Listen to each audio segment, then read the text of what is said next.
'Cause this is, I'ma say all the words inside my head. I'm fired up and tired of the way that things. What's up, everybody? Welcome to the Juice is Loose. Hope y'all heard that. Let's go back to it. Yeah. That just ruined my entire day. Good shit right there. So I was gonna say I know Rob loves that. I didn't know that was happening, and it's a good thing I was muted because I was swearing. it's such a good beat. Yeah, but man, anyway, it really is so damn good. welcome to Juice is Loose. What is this? 128 or 129? I think. Oh my Big god. number, that's what it is. We're Mario growing up. 128. Let me Oh, let me double check because I thought we were on 129, but I put 128. Let me just verify that we're on the right one. So Oh, no one's gonna watch. They'll be like, I already saw 128. yeah. Where's the last one? I've been listening to that damn song for forever now. over Oh, and over and over again. I'm biting my That's tongue. Yeah, good. this is 129. Sorry, I'll change the title. I knew it, but I typed 128 for some reason. So anyway, this is 129.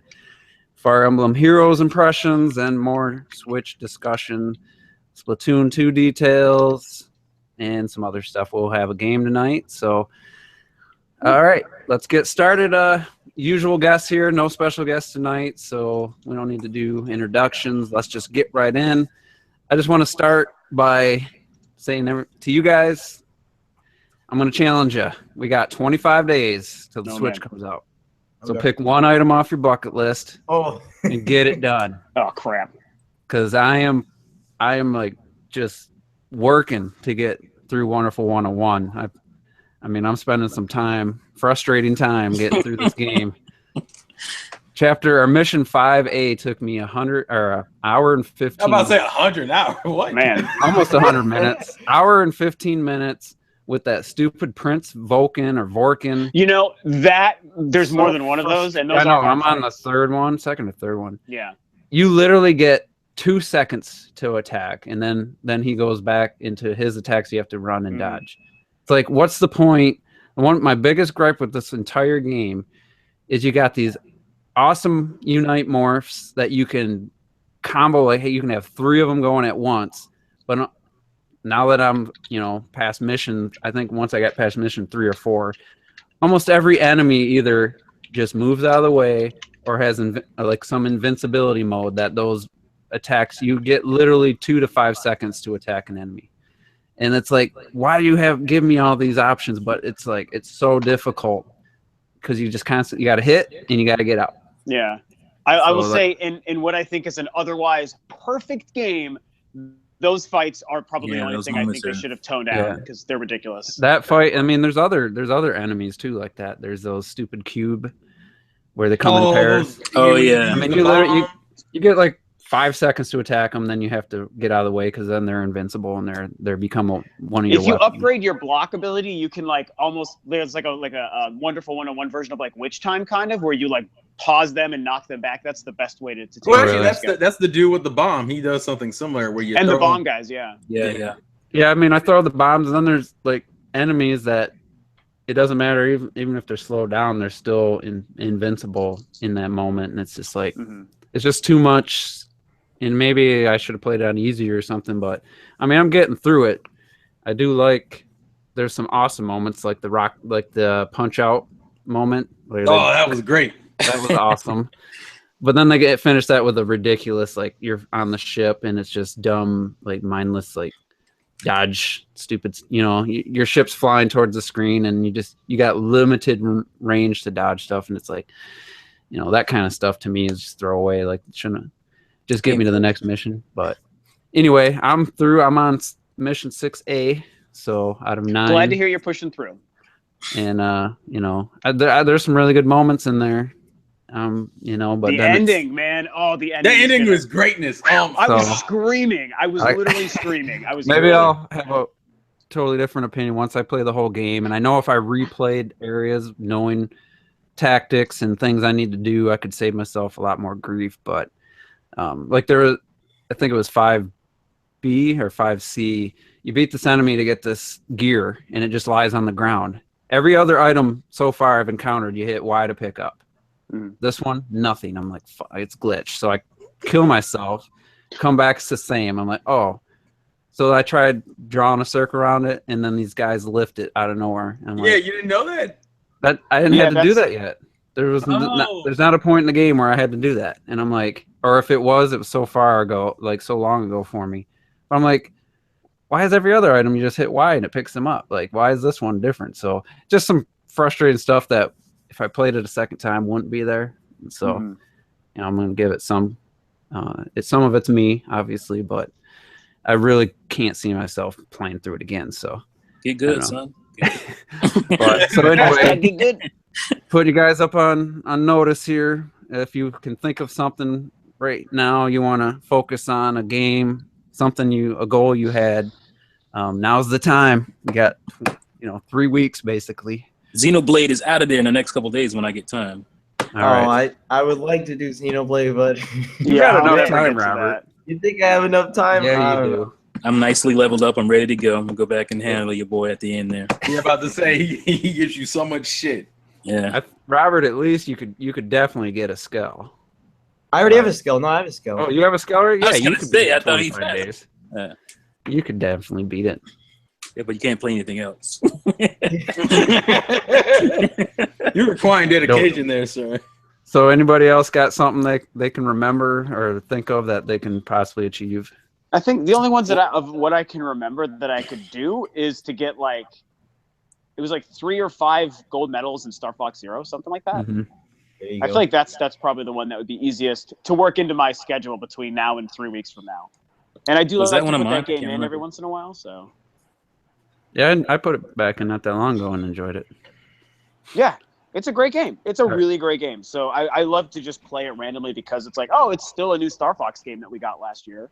And I really need to get a Yeah. freaking couple gold medals in that game. It's hard, man. Like sometimes I played through a mission. Well, some of them are just and like I'm I hiding on the killed map. it. Yeah. Or what now? There's some like the gold medals for like your score are also Oh, the some, hidden ones. There's also ones that are just kind of hidden on an alternate path, or if you get 3 Yeah. gold rings that have the little like red, white, and blue emblem on them. If you get 3 of those in a map, that it gives you one. So Yeah, and I think I've done that a few times. I'm trying to I want to complete a mission with a score that's a gold medal because that's what I used to do back in the 64 days. So that's my goal. I bought the guide. I'd be cheating. Cheetah. I've been I just want to know where everything is. It's like, go on YouTube. He's being you all can- like Tom Brady up in here cheating to win. seeing where you Ding. needed to go is not the same as accomplishing it yourself. I mean, that's half the battle. More than half the battle is just doing it. Like Yeah, I it's watch different. somebody do it, and I'm like, okay, so they got 320 hits here, and then I try it, and I'm like, yeah, I got 200. I just want to know. I just want to know what the hit total is and where on the map the medals are. I There's mean, there's some you can only get the hit totals by taking the proper path right.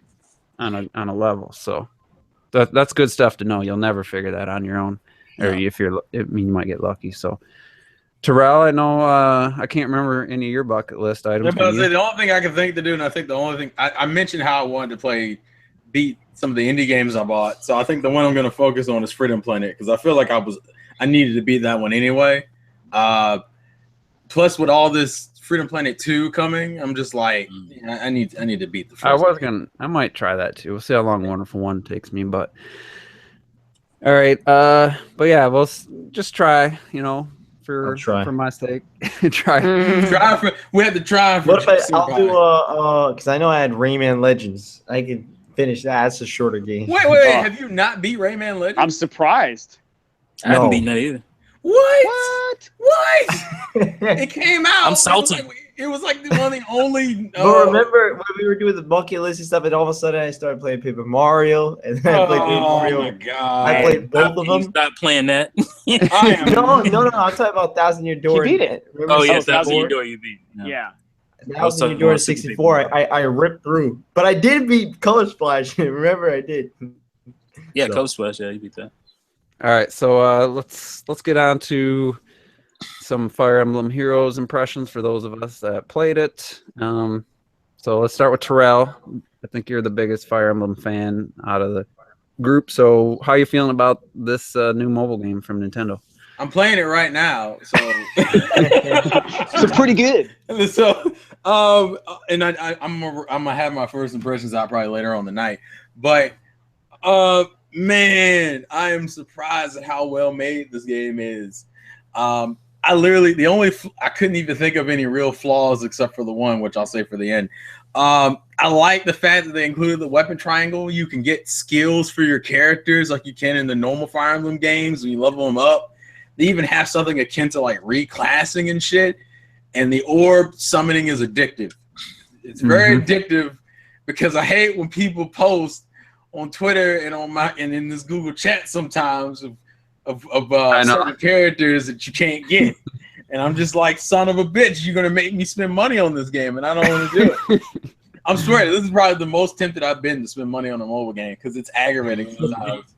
I was thinking about it until I wasted 5 orbs, and it gave me a character, a 3-star person I already have, and I'm like, are you kidding me? I'm definitely not buying orbs now. Oh, I didn't know that. But see, the advantage to that is you can upgrade the current version of that character with the double, like because you can get skills for your characters. Let's say you have 2 of the same character. If you merge them together, having the weaker one be absorbed into the bigger one, the higher start one, they'll get special points, the SP points, which you can use to buy, I guess technically buy, but you're getting enough to get upgrade moves, like new specials and new skills. I haven't seen any of that stuff. I have no idea how to do any of that. It's weird because I stumbled upon it. It's like I think it's in the ally screen. The ally screen, when they show you all of the things you can do, there's actually a pretty decent meta to the game as far as the actual mechanics are concerned. I mean, the battle maps, it's mobile maps, so there's not really a lot of strategy. It's more so it's more to that typical RPG grinding where you're leveling up your character, and honestly, the skills to me are what you use. Because you notice how some like 3-star characters, some people are like, what's the point of having a 3-star character if you have a 5-star character? Well, it's because you can level up the 3-star character to be a 5-star character. You can get the same quality you get in a random role just by normally grinding. Like everything a person who pays you can do, it may just take you a little bit longer.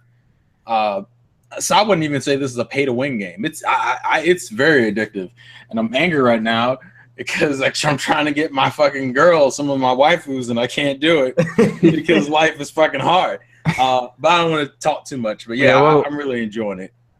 We'll run down notable characters that we've gotten a little bit later. So anybody else playing it besides me and Terrell? I guess I didn't. Yeah, I give my impressions of it. It has a really cool opening movie. Yeah. And that's as far as I've gotten, son. I have no words for you, sir. Well, I've played it. Man. I've played it. I downloaded. I've never played a Fire Emblem game. That's not true. I did play actually one of them on the virtual console. I forget, but not for long, like 10 minutes. Probably the GBA ones. Stones. Yeah, probably. And and it was like for like 10 minutes, nothing long. And man, it's a ton of fun. I'm liking it a lot. I love those character designs. Stop. They're really good. Terrell plays the game, Robert. Jesus. I'll figure this out. Well, I'll say I can't wait for Fire Emblem Warriors and the Switch. I bet you can. Well, all I'm gonna say is for Warriors, now I want Anna and Sherida or Sherida. Yeah. Well, first off, you want Anna for all the wrong reasons, which is technically the right reason. So okay, you're approved. And it really is really good because I don't like I'm at a point right now where I can't progress as much throughout the main story because my character, my characters just aren't strong enough, and I'm like, how do you get stronger? Like I don't know where. Now I know that you go to allies and you spend feathers and stuff and upgrade your characters. I did not know that was in the game. Yeah, because it has like learn skills, equip skills, level up. You can actually spend that in-game currency you get when you beat like a chapter, and you can use that to just straight level up your characters, which I think is mainly used for like if you get a level 1 and you just want to like level them up real quick so you can start. Yeah, because you whenever you summon a new guy, it's level 1 and you're like, damn it, and then it'd be nice if he was already level whatever. Well, yeah, and they also got the training tower that's real easy to use. Yeah, but that doesn't really help as much, honestly, because you do it and then it's like oh, you may be leveled up. It's like, all right, Robert, you need to understand the basics of RPG. That's called grinding. No, but yeah, okay, but not really. I'm not used to it in like a mobile game where you're limited time to play, basically, because you have the stamina, you know? Yeah. I did that for one character I got today, and I was like, first match, leveled up to 3, and then this dude comes down. I'm doing the level 1, like, training, and this dude comes down and kills me. I'm like, God damn it. There goes that. And, I mean, just that character. I still had the other 3, but... so my impressions are... unequivocally, without a doubt, the best mobile game I've ever played. It's not even close, and I don't play a lot of mobile games, so it's way better. Super Mario Run, Angry Birds, all that stuff, you know, back in the day. It's to me, this is my preferred way to play Fire Emblem. I like the quicker stuff, not the less drawn out. I will say though, the one thing about the maps being so small is there's too many bottlenecks where one character's up and then there's no way to get around that character. I agree with that. And it's like, it's kind of annoying, and they don't have the team up like they did in Awakening, which I really liked. But that's kind of a small gripe. But I really love, you know, the touchscreen. I'm playing on my 8-inch tablet, so it looks beautiful. It's easy to play. I don't know if I'd want to play it on my phone, being just a 5-inch screen. So but yeah, I was really impressed. The music's great, and you know, I like the hand-drawn characters versus the really terrible polygons of the 3DS version. So I think that's something that, you know, I wouldn't be mad if they went that route. I know they're not, but I'm just saying for like the future 3DS games, you know, some of those polygon characters just don't look that good. So I like the hand-drawn instead. And yeah, I can't wait for the Switch version. Can't wait to see what it looks like. It's gonna look beautiful for sure. That's gonna look amazing. I also love that all the music is from like older Fire Emblem games. Mm-hmm. Like a lot of that. Oh, it's so I was surprised by the music. So, Rob, I know you're the least favorite mobile, or your least mobile games. I guess you're the one that likes them the least, and I'm probably number 2. But I'm telling you, if you like Fire Emblem, I don't know why. I mean, I don't know how you wouldn't like this game. It's pretty much all Fire Emblem without the major story stuff, I guess. Yeah, that's kind of what's killing me about it is I love Fire Emblem so much. Obviously not as much as you, Terrell, but I love it so much, and so I want to really try this. I just have yet to feel like, oh, now is the time where I want to sit down and mess around with the game on my phone. Like when that hits me, or if like maybe a lot of new content comes to it, I might do it, but I just can't bring myself to really play a mobile game. So, but I mean, it sounds like it still plays mostly like a Fire Emblem game, right? Is that kind of the case? Just on a touchscreen, or? Yeah, for the most part. I mean, it's still that is awesome, man. Yeah, it still uses the weapon triangle and everything. And then it sounds great. You can't just go in and be stupid about it. Like I was in the beginning, it's kind of easy. Then I'm like, realize I'm up like on chapter 5, and I'm like, yeah, I'll just put the guy up here, and I look. My person does 0 damage and it kills me. I'm like, what? This Lance Knight, I can't get past. So what is the stuff that they ask you to buy? Microtransactions? Nothing. Like, you don't have to buy any of it. It's a full-fledged game without buying anything. Oh, okay. So what can you buy? Then I'm curious what they do sell. Okay. You have the orbs, which are primarily used for getting new heroes, and you can upgrade your castle. Okay. Those are the ones most people are going to end up buying. The second thing that I just realized a second ago, because I finally got a character to level 20, and I went to go level them up, and I found out those feathers that you get from like your friends list, and I think you can just get from characters in general. Those are used for if you want to traditionally level up your character. So that's the other thing that you can buy. And then the other thing is like the hero. They're like 2 swords. I think they're just like. Oh, the other thing is the stamina. That's what I'm thinking of. Because the game runs on a stamina system. You can't play for like 6 or 7 hours without letting your. Well, like, I'm just saying, because like your stamina, you get like 50 stamina, and like it refill every time you spend, like, because each battle requires you spending stamina. And a lot of the early chapter stuff, it's like 1 or 2 stamina. You won't even notice it. It's not until you get to like the later chapters where it's like, oh, 10 stamina. oh no, and you do like 3 fights and then you can't fight really anymore. Damn, that's I crazy. haven't encountered that. That's Yeah, really I didn't different. notice You that. get later into the game, you start losing what fights. chapter? But if you buy certain orbs or whatever, then you can extend that, right? Is kind of what you're getting at. You can refill it. That's essentially what Okay, it so is. you don't have to like stop playing. You're like, I spent $5, so I can refill it. Yeah, pretty much. Okay. If you And want the to, orbs are like do it quicker. the orbs are like it takes 5 to summon a hero, and it's just a basically random. You pick a color, and then the lances and blue, and whatever weapons are in the blue orbs. The sword fighters in the red. And then you hit the color you want, and then you basically find out which hero you got. My very first one was Sully. I'm so fucking mad because that was my first wife in Awakening. I was like, son of a bitch. And, so then the next time I got somebody crappy, I'm Salty about your Sully. I'm rooting for Lucina every time, and then I realized Lucina was red, and I did the first 3 in blue, so I was like, all right, now I go to red. And it's fun because it's disappointing when you don't get the one you want, but when you get somebody you'd like, then Yeah, you get that special animation for like if it's like someone really rare. Like I haven't got a 5-star, but I got. Me neither. But yeah, it's definitely it's a exciting moment when you get somebody cool. So yeah, I would say, I mean, like I said, I'm not never really been big into mobile games. To me, this is everything Fire Emblem minus like the huge maps and some of those super long battles, and it's great. Definitely. I mean, everyone's like receiving it well, and again, I love Fire Emblem, so it's like I should get it, and probably one day I'll give in, but I have yet to get to do it. Everyone loves it, so it's great hearing all you guys say such good things about it.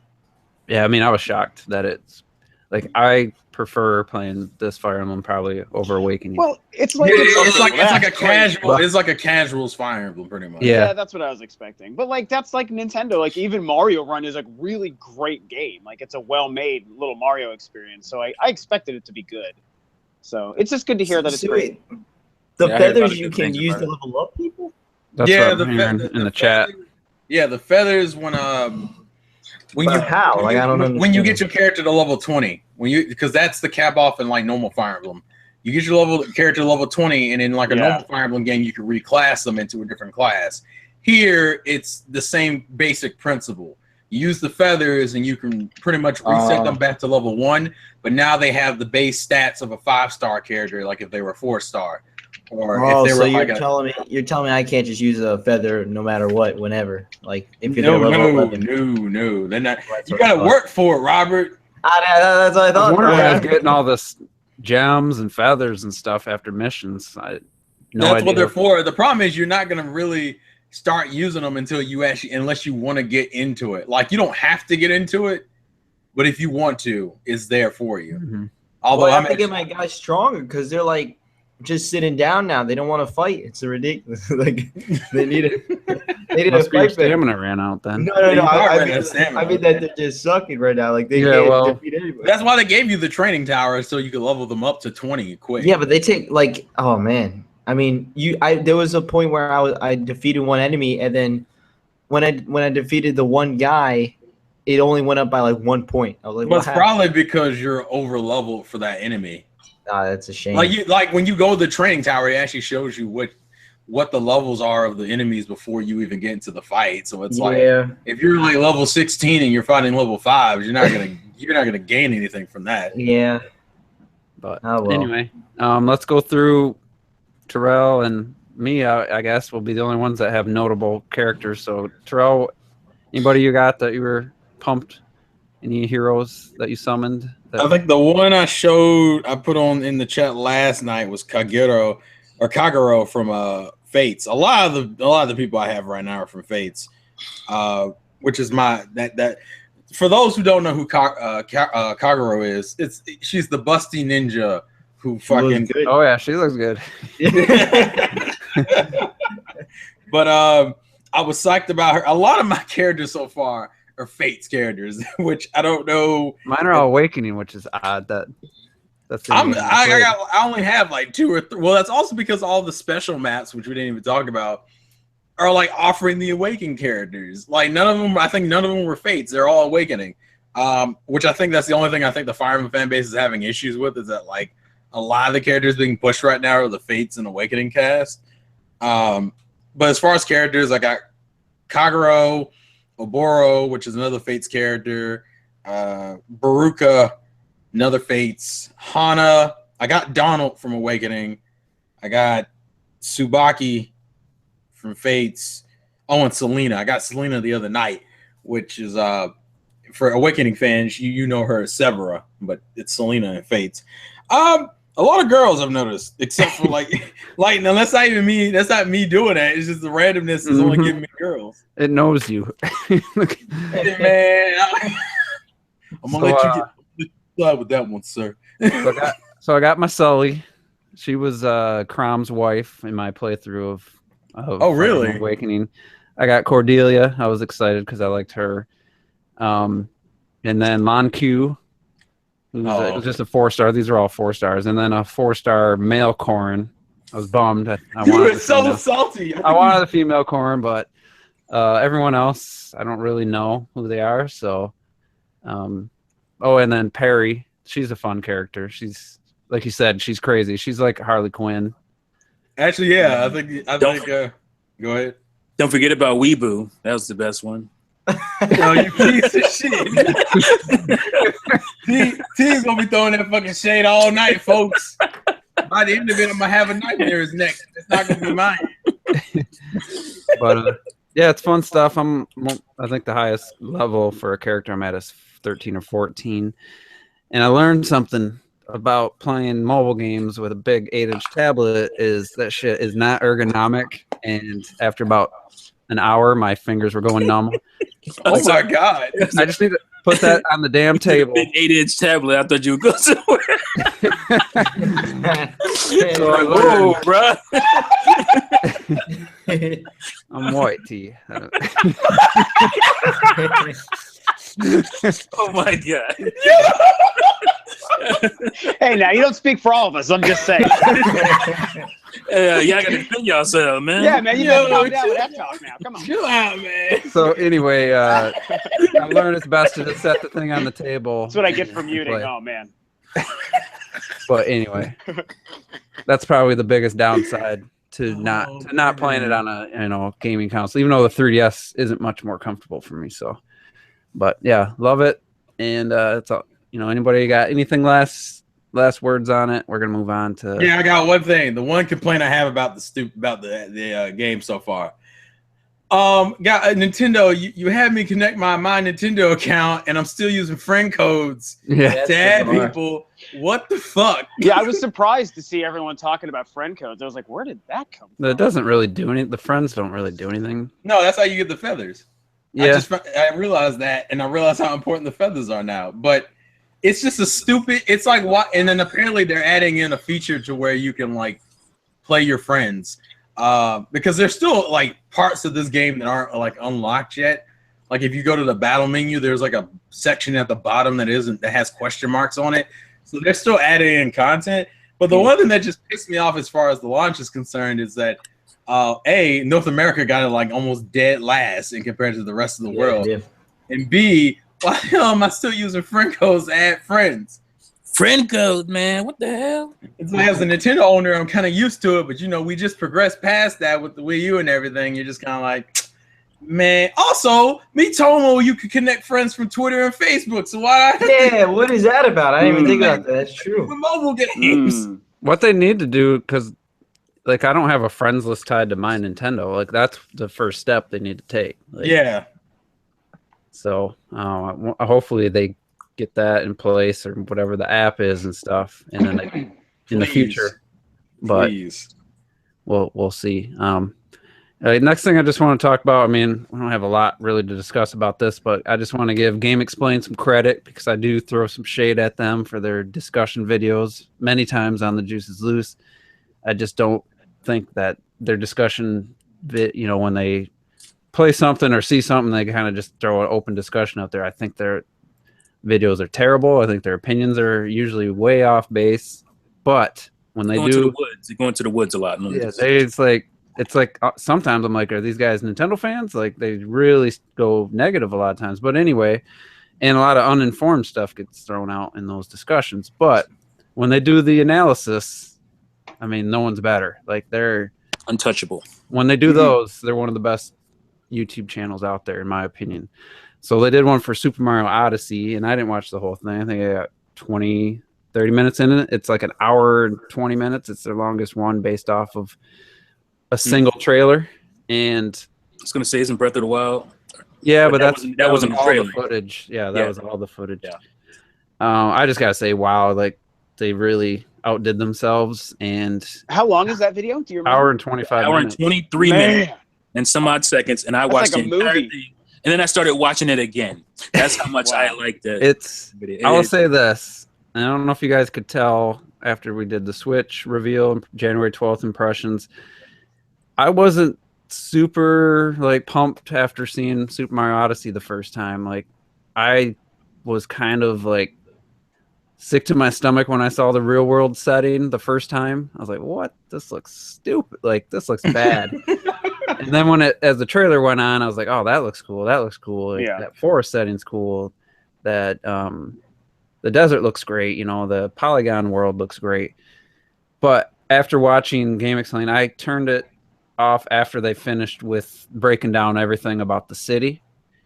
And my hype level for that game is through the roof just based on everything they've kind of pointed out. And like, God, I'm so excited for this game now. And I have yet to watch the rest of it. I can't wait as soon as I get some damn free time. Because of the Super Bowl last night kind of took up about 4 hours of my night. So I just wanted to give them guys some credit that you guys, if you're a fan of, you know, their analysis, it's long, but it's definitely worth it.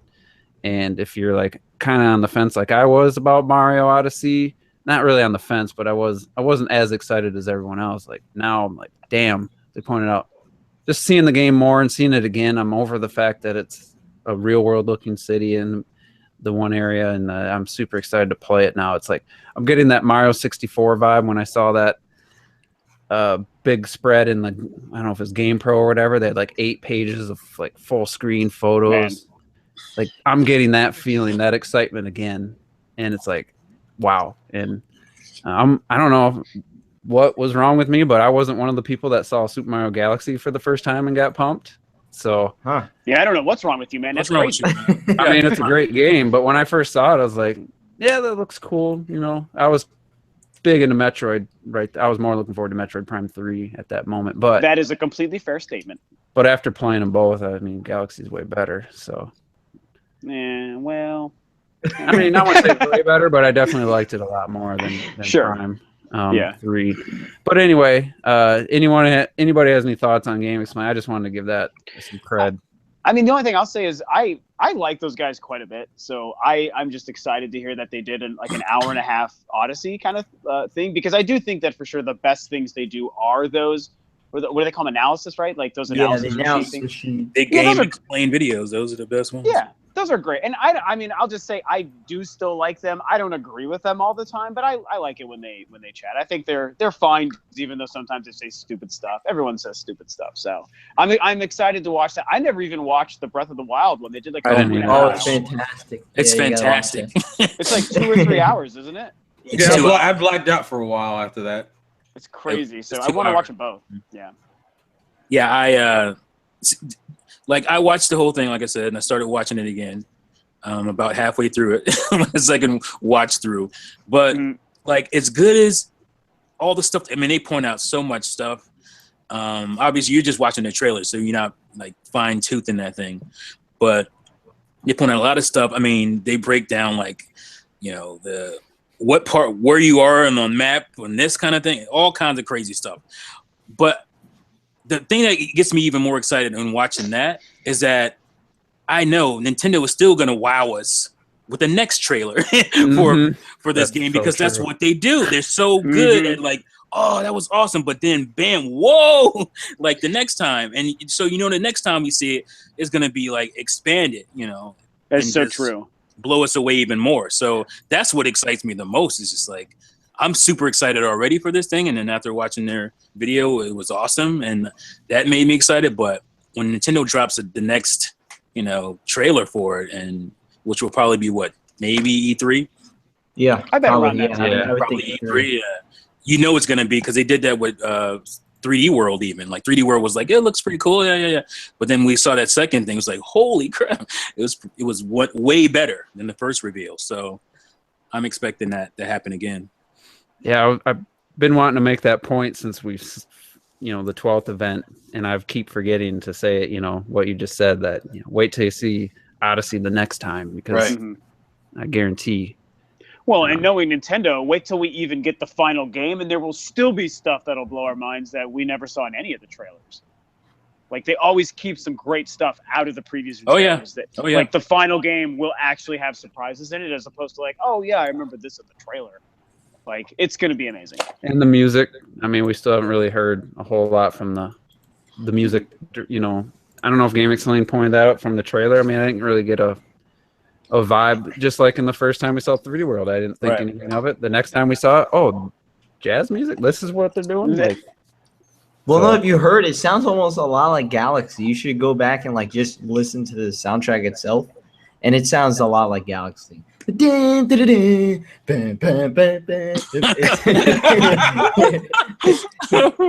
it does. Of Nintendo music covers. It's a very good already. The soundtrack. I'm so excited. Can't wait. Yeah, but that music is not the music that's going to be playing when you're in the city, and that it's really exciting. You know what it needs to be? It has to be Crush 40's City Escape music from Sonic Adventure. That's what it has to be playing.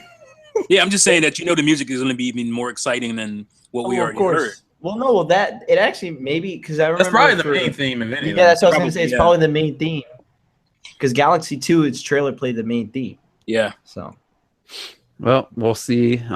But yeah, that's. I mean, I don't know why. Just for whatever reason, the trailer, the first time I saw it, I was like, yeah, I mean, it looks good, but it just didn't sit right with me, the real world setting. But now that I've seen it enough times, I'm over that, and I'm just super pumped. So after this podcast, if anyone hasn't watched that, or if you got the time, definitely, it's one of those ones you have to watch. You can't just listen. So that's why it's a little harder for me to to dedicate the time, because I'm usually listening to you guys' videos while I'm cooking or cleaning or doing stuff around the house. So it's a little harder when you got to watch the video. Actually, you could do that with the Switch. You could cook and Switch. Well, I can cook. I can play the Wii U in my kitchen. So with the gamepad. Well, some of us got range. Could do it again.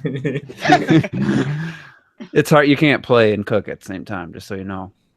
You literally I can drop a New Donk City while I'm playing New Donk. that's more I'm accurate. dropping a new dunk on this. Oh my god! He ain't missing a ramp. So let's do the game now before we get to the final two topics. Yeah, let's do that. Let's go, son. All right. And one of these times, like Robert, if you want to play, like I mean, one of us could come up with the game to do the 20 questions thing too. Yeah, we can talk about that in the future one. And I mean, I have a couple other games that are not even this, like still planned, and I just have to do like research and stuff for them. But if we do more 20 questions in the future, we can change it up. But I've got two options already available here that we'll just do for now, and make sure you know the finer details of the game, like the sex of the character. Now, keep in mind, again, that was my bad, but I also did do research to make sure, in my memory from playing the game, I was like, oh yeah, Amaterasu is a girl. But when I was researching on Wiki and stuff, and I was like, no one said anything, and then someone was like, oh yeah, it's actually a male. I was like, I guess that's the answer. Then I guess I was wrong, and then it came up in the game. So that was half my bad and half the internet. So, but no, I know these ones a little bit better. So I've got two games to pick from. Last time it sounded like you guys thought that maybe Okami was a little too hard. So I have two easier games. I have one that's titles. One that's pretty easy, and then another one that's a little bit harder. So do you guys know which one you'd want me to pick from? I kind of want the little bit harder one. I want the hard one. I just want to make sure. That's what she said. Oh, really? the 8-inch big one, or? Oh, Lordy. We got to decide, because I think it went a little long last time, and we viewers were dropping like flies. So I'd say the best thing to do is just don't take too long to decide what questions you guys want to ask. I had the idea, and I don't know. I agree with you. You guys overrule me, but I think if we just T question. He comes up with a question, Yes. and then we can react Yes. to if we think it's a good question or not. I think That's we not still have bad. the That's fun. definitely not bad. I will say part of what's good about the fact that we already played it is that like the format and the understanding and like the ideas of good and bad questions to ask has kind of already been set a little bit. Mhm. But either way, that's whatever you guys want to do. So You I tell vote me. for we don't discuss it until and we like Robert gives him, hey, what's your question? And if he throws out something that we think's completely stupid, obviously I think we'll still get the same reaction, except Too late. the consequence will Lost. be it's already an official Yes. question. Yes. We So gotta that's my do it. vote. I mean, Robert Robert's says- happy with this. Terrell, T. So we essentially Sounds just good to throw me. out a question and just react to it accordingly. Hope. Yeah. It's Which is, like- basically spit a question. Hope it's good. I do Okay. think that the conversation you guys had was a lot of fun last time, but But whatever you it's guys better. We got mix it up. you Sure. And know? I'm closing the chat. I don't want to see the live chat, so Yeah, I don't. someone will end up going.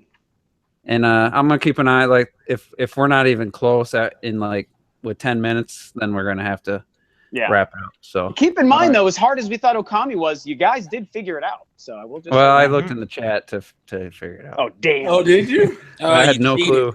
I knew. I figured the Okami was just because I had been. I don't know how somebody figured it out, honestly, based on what we had guessed. So, but anyway, let's get started. Let's do All a right. little harder one, obviously. All right, let's do it. I'm ready. I'm ready. You guys start asking you yes or no questions. Pick the order of the Oh, people. pick the order. Like- Well, Terrell is a big fan, so Terrell will start, and then we'll go Terrell, T. Oh, that Robert, already and gives then- it away. Terrell's a big fan of this game. No, he's a big fan of the 20 questions I meant. Oh. Yeah. Yeah, All not right. necessarily the game. I did not mean the game that I've actually chosen. I'm not giving any spoilers there. So if you guys are cool with that, we'll Yeah, do I mean, Terrell, T. How much time you want to give somebody to think of one? I mean, this 20 that's seconds up seconds. to you guys, man. I mean, that's really whatever y'all want to do. We should It do doesn't it- phase me. A little more quickly, I think that would 20 add to seconds. the 20. Jesus, 20. come on. You're just doing 20, 20, 20 or some shit. Exactly. So the order is me, T, Robert, and then Juice as the host will be the last of that. Oh, okay. So Okay. right now, your 30 seconds is going right now. It's going, not up. Oh, is it? You can Juice guess. is militant about it. Yep. Oh, okay. Don't forget to have fun. Damn it. Is it a Japanese developer? It is. Okay. Oh, Ooh, Japanese. All right, So that's T. a good question. I just Yeah, got it is to a that good out there. question. Yeah. And yes, Japanese. So. Is it a RPG? No. oh, Very good question, though. Robert, it's me, right? Is it a female protagonist? I can say that the answer to that one is yes, Oh, but that's not the only answer, and that's all I can What? say. Oh, there's more than one. Oh, son of a bitch. yeah, that's But we one of got those something out of questions that, you though. might have said. One of those questions you might have said, "Well, I can't answer that definitively." Yeah, No? I thought about. I wasn't sure how to even answer that until he asked it. So, but that's what I'd say. I guess I can't answer it definitively. That's the best I can say. And you already got something out of it. So, All whatever. right. You do with that what you will. Is it a console exclusive? It is Ooh. a console exclusive. Nice. Is it a Nintendo exclusive? Ooh, it is. Okay. I actually have a guess already. Really? Yeah, I do. Me too. I have a guess. There's so many. How could you guys possibly? Well, it Yeah. depends. Well, the next few T, you got a new question. to ask, man. Is it T or yeah? T's next. Is it a action game? oh, I would say no. oh. Okay, that kinda killed rolls- me. Yeah. Yeah. Yeah, I got it. Okay. I gotta say no on that. Oh, there goes my idea. Yeah, because mine too. Does it have a multiplayer like focus mode? It does. It does. Dang it. Multiplayer focused Nintendo game, Japanese. Well, obviously Japanese would be Nintendo. With the This female. might be a little redundant, but is it a exclusive to a portable or? I guess. No, it's not. Okay, so it is console. Has the franchise ever been on portable? I believe I have to actually double check. So one sec here, because to my knowledge, I want to say no, and the answer is no. Okay. Huh. Oh. Think a little Oh, bit. no, that's not it. T or Terrell? No, it's T. Is the console that it's exclusive to the GameCube? It is. Boom! Man, and that was the 10th question. Boom! So you have I'm 10 to guessing go. that. Does that Let me mean let's just, since we're 10 questions in, let's just, without saying it, anybody who feels like they have a guess at this point, because I still absolutely have no guess. No, I'm stuck on Japanese developers, so it can't be. No, I have no clue. Damn. No, Wait, because it's not an action game. Shit. it can't. Oh wait, but I could go on my question. Oh yeah, let's just think. Does Yeah, anybody go like your question feeling as we're thinking. Well, you already said it's not an RPG, not an action. Is it a shooter? Is that your question for me? Yeah. Is it a shooter? It is not. Fuck. Oh man. I'm gonna say, ask, is it a fighting game? No, it is not. Damn it! Oh, Man. Wait. Where we at now? 7? 8 to go. 8. It's not an RPG. It's not a fighter. It's not a shooter. It's not an action game. Is it a racer? No. It's not. Oh! Damn. Is there anything left? That's not a question. The answer is yes. That's a question. Sorry.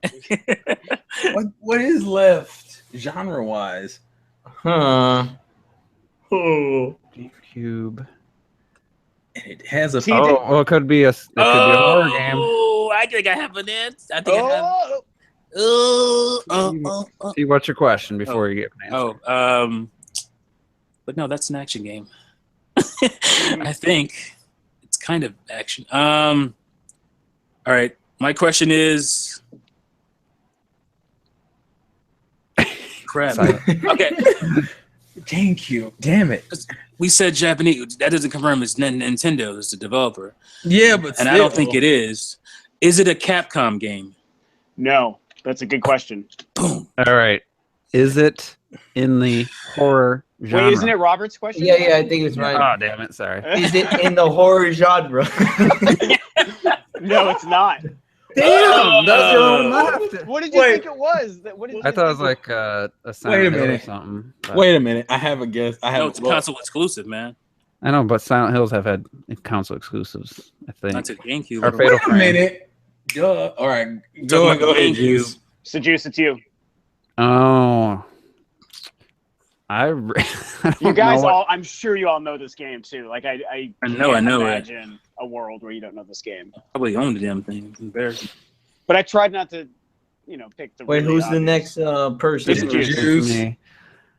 5 to go, by the way. BCW. Shit. Damn, I can't think of a. I would say you guys could pull together to add, if you guys want to decide a game to guess, you could probably put your heads together there. Well, yeah, for game, but right now we're trying to. We don't even know the genre. We don't know the damn genre.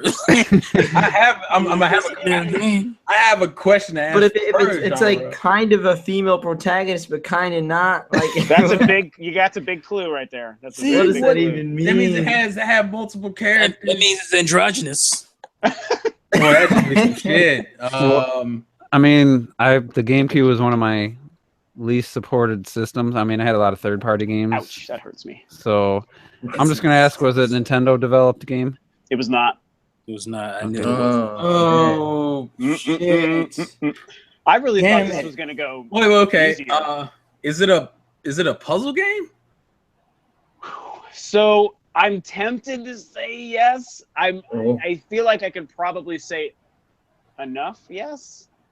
That's what I'll Fuck. say. Okay. Because Okay. I mean, if you look it on Wikipedia, does it list a genre? Now, of course, it definitely does, and I will say Oh. that puzzle is not listed there. But I feel like, in a weird way, it kind of can constitute. Damn it. Okay, that doesn't help me for shit then. I'm clueless. It's not Nintendo Wow. developed. This is. I thought this would be easier. It's not Nintendo developed. You guys did Okami of all games. I thought this would be way easier. I want Nintendo. Well, he cheated. Well, that's only because I was familiar with the fact that Okami was a girl. Yeah, that's probably That's what that helped helped. me out. That definitely helped. Wait, who's the next person? It'd be T. It's or is it? Yeah, T. Damn, it's not Nintendo. It's not Nintendo. It's not Capcom. It has puzzle-like What about elements. Konami? Well, you got Puzzle-like elements is a good way to say it. What the Puzzle-like element. and doesn't have a defined one main No, character. it just has multiplayer. It has like a dedicated multiplayer. Yep. Oh yeah, dedicated multiplayer. I forgot about that. Yeah. Wait a minute. Gotta remember that. Oh my god. This is What could tough. that be? This is. Are you sure it's exclusive? Oh, wait a minute. Oh, duh. Okay, go. Go, T. No, I want to. That's a question I want to ask now. I don't know. I don't want to put the pressure, but T was the first person I thought would probably guess this. No pressure. Oh, I thought this would really? I thought it would be a game that T you would have jumped on earlier. Oh man, now It just seems like that. It just seems like that for me. I just would have thought that. So seems like a game I would have liked or I have.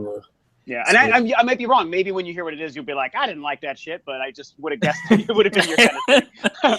So Oh shit! oh man, this is tough. I don't. Can I suggest a question for you, T? Yeah, can you do that? Help me out. Is it currently still a Nintendo? Is it still currently exclusive to the GameCube? Like if it had a re-release or anything, that's why I said They said it was a console Oh, exclusive. what about the franchise? Is it a franchise? Oh yeah. Someone should say that for sure. Okay, yeah, let's go with that one. yes. I'd say it constitutes as a multiple release franchise, yes. Wait a minute, no, because Okay. Did that franchise? And that was a question. I mean, I just answered that, by the way. Yeah, Yeah, I and know, it's I know. on Robert, now it's, right? Now it's mine. Yeah. Did that franchise have a new installment in the last? Oh, I don't want to say so stupid thing. 5 years. In the last 5 years? Yeah. I actually have to research that. I don't know when the most recent one was actually. Okay, that actually takes a few wait a minute. Last 5 years? Oh yeah, no, definitely not. Well, that takes off a couple that I see. 2 questions left, you guys. I'm almost tempted to let you ask 20 questions and then give one final game guess. That's what I think we need. Yeah, that's what I was do that. thinking Let's we do should that. do.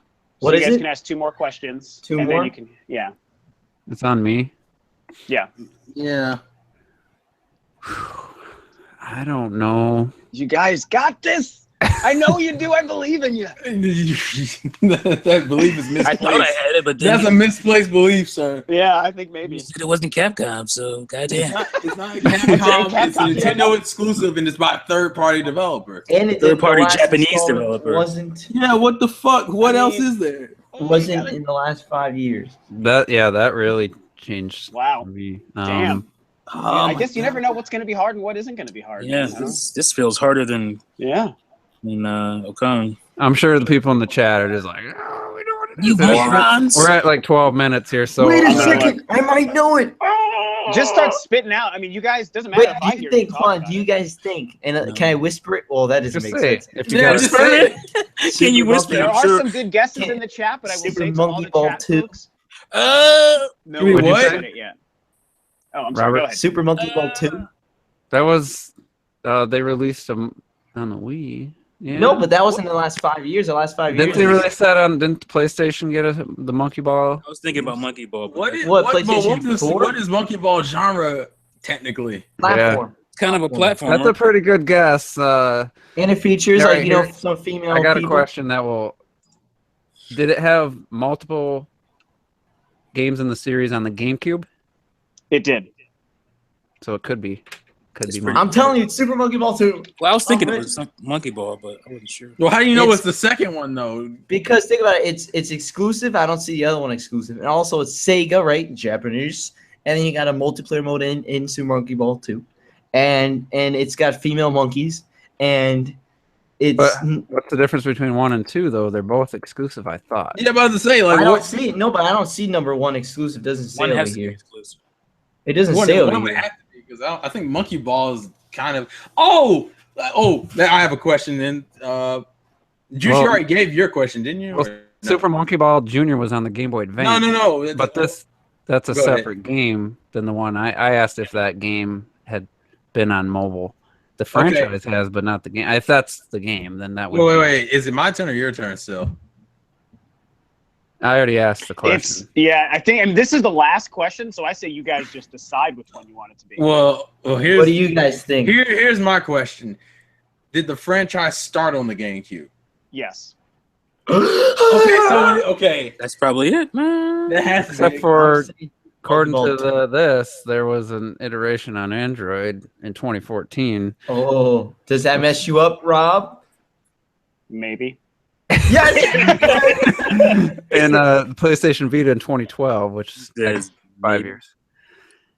So there's been plenty of handheld versions. That's literally like Robert. That can be your guess for a game. That's him confessing. Now, what title are you reading though? Yeah, just not. I can't remember how I phrased it. I think I said that game ever been on mobile, which that specific. If it's Super Monkey Ball 1 or 2, then it's never been on mobile. But they've had iterations on mobile, just called them something else within the last 5 years. And within the last 5 years. So. Well, that's got to be. So we would need, if those answers still stand, Robert. Yep, they do. Yep, everything still stands. Okay, so it's not Super Monkey Ball. What? Well, actually, look, we all get a final game guess, right? No, you get one game. No, you get one game. Because otherwise you're going up to 25 questions, and it's a 20 questions game. I would still guess Super Monkey Ball. That's about it. I don't have anything else. I can't. Yeah, I think he's wrong, and I think it's Super Monkey Ball. That's my guess too. Yeah. Yeah, I guess whatever. Super Monkey Ball. Super Monkey Ball 2. Is that the guess? Wait, which one? It doesn't have to be 2. Yeah, but I don't see it on the exclusive. 1 was exclusive. It is. It has. So the answer I can comfortably say is Super Monkey Ball. Yeah, it's on the exclusive list I'm looking at. So. It is exclusive. Super Monkey Ball 1 is exclusive. The most recent release is 2002 for the first game. Okay, then I'm saying Super Monkey Ball 1. Oh, so you're talking about. You already gave me Robert, you got it. Robert, because we asked. I don't know. I didn't hear. But he asked if there was an iteration in the last 5 years, which would be a yes, because there was an iteration of Super Monkey Ball in 5 years ago. Of what, the original? No, he didn't say he just said he didn't say that specific game. He just said, which one was which was the 2012 game? Because that's not. I don't see anything like that on Wikipedia. It was a Vita game.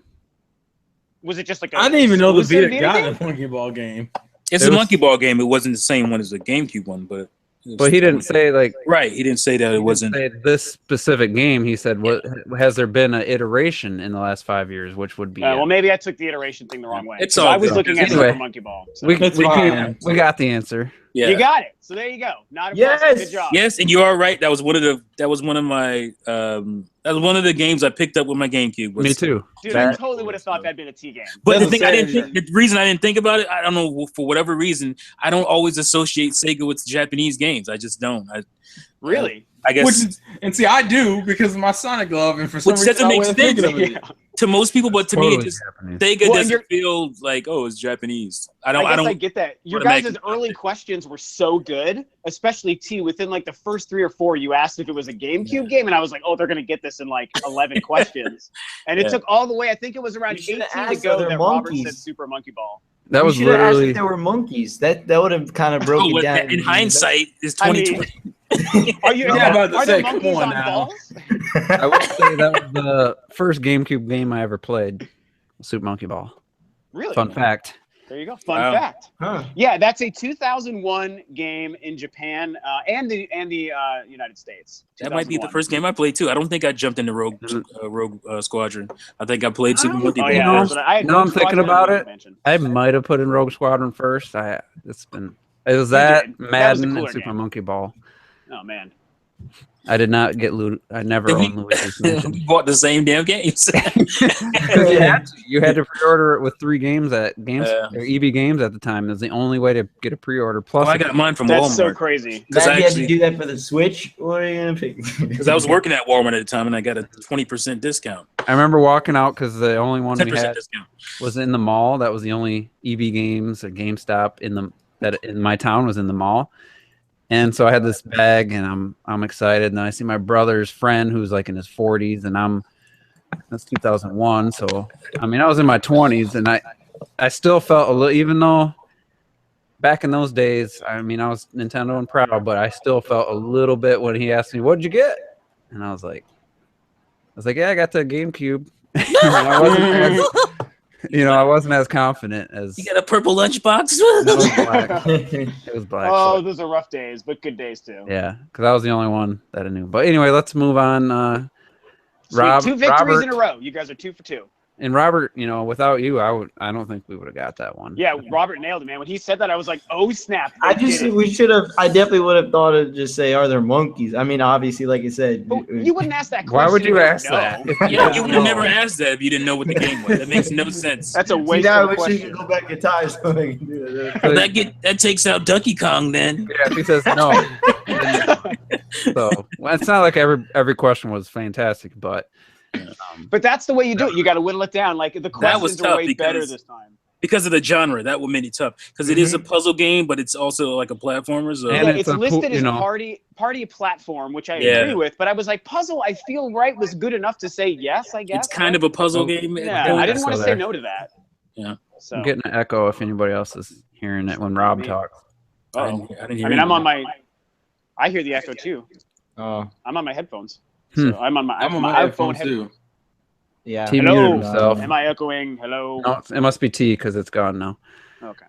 But all right, let's get on to the next topic. And we've all made or most of us made videos or discussed this already. I just wanted to reiterate the Switch marketing strategy Nintendo's had. The biggest talking point I want to do, obviously we saw the Super Bowl ad, we saw the extended clip, and it's just a different approach. It's definitely a new Nintendo marketing team. It's a new Nintendo approach to marketing. The Wii U, even the 3DS stuff they're doing right now, like the that feels like the old Nintendo, like the what's the new ad for the $20 games? What do they call those? Nintendo Select. Yeah, those are the like Wii U like ad. Like it's terrible ad.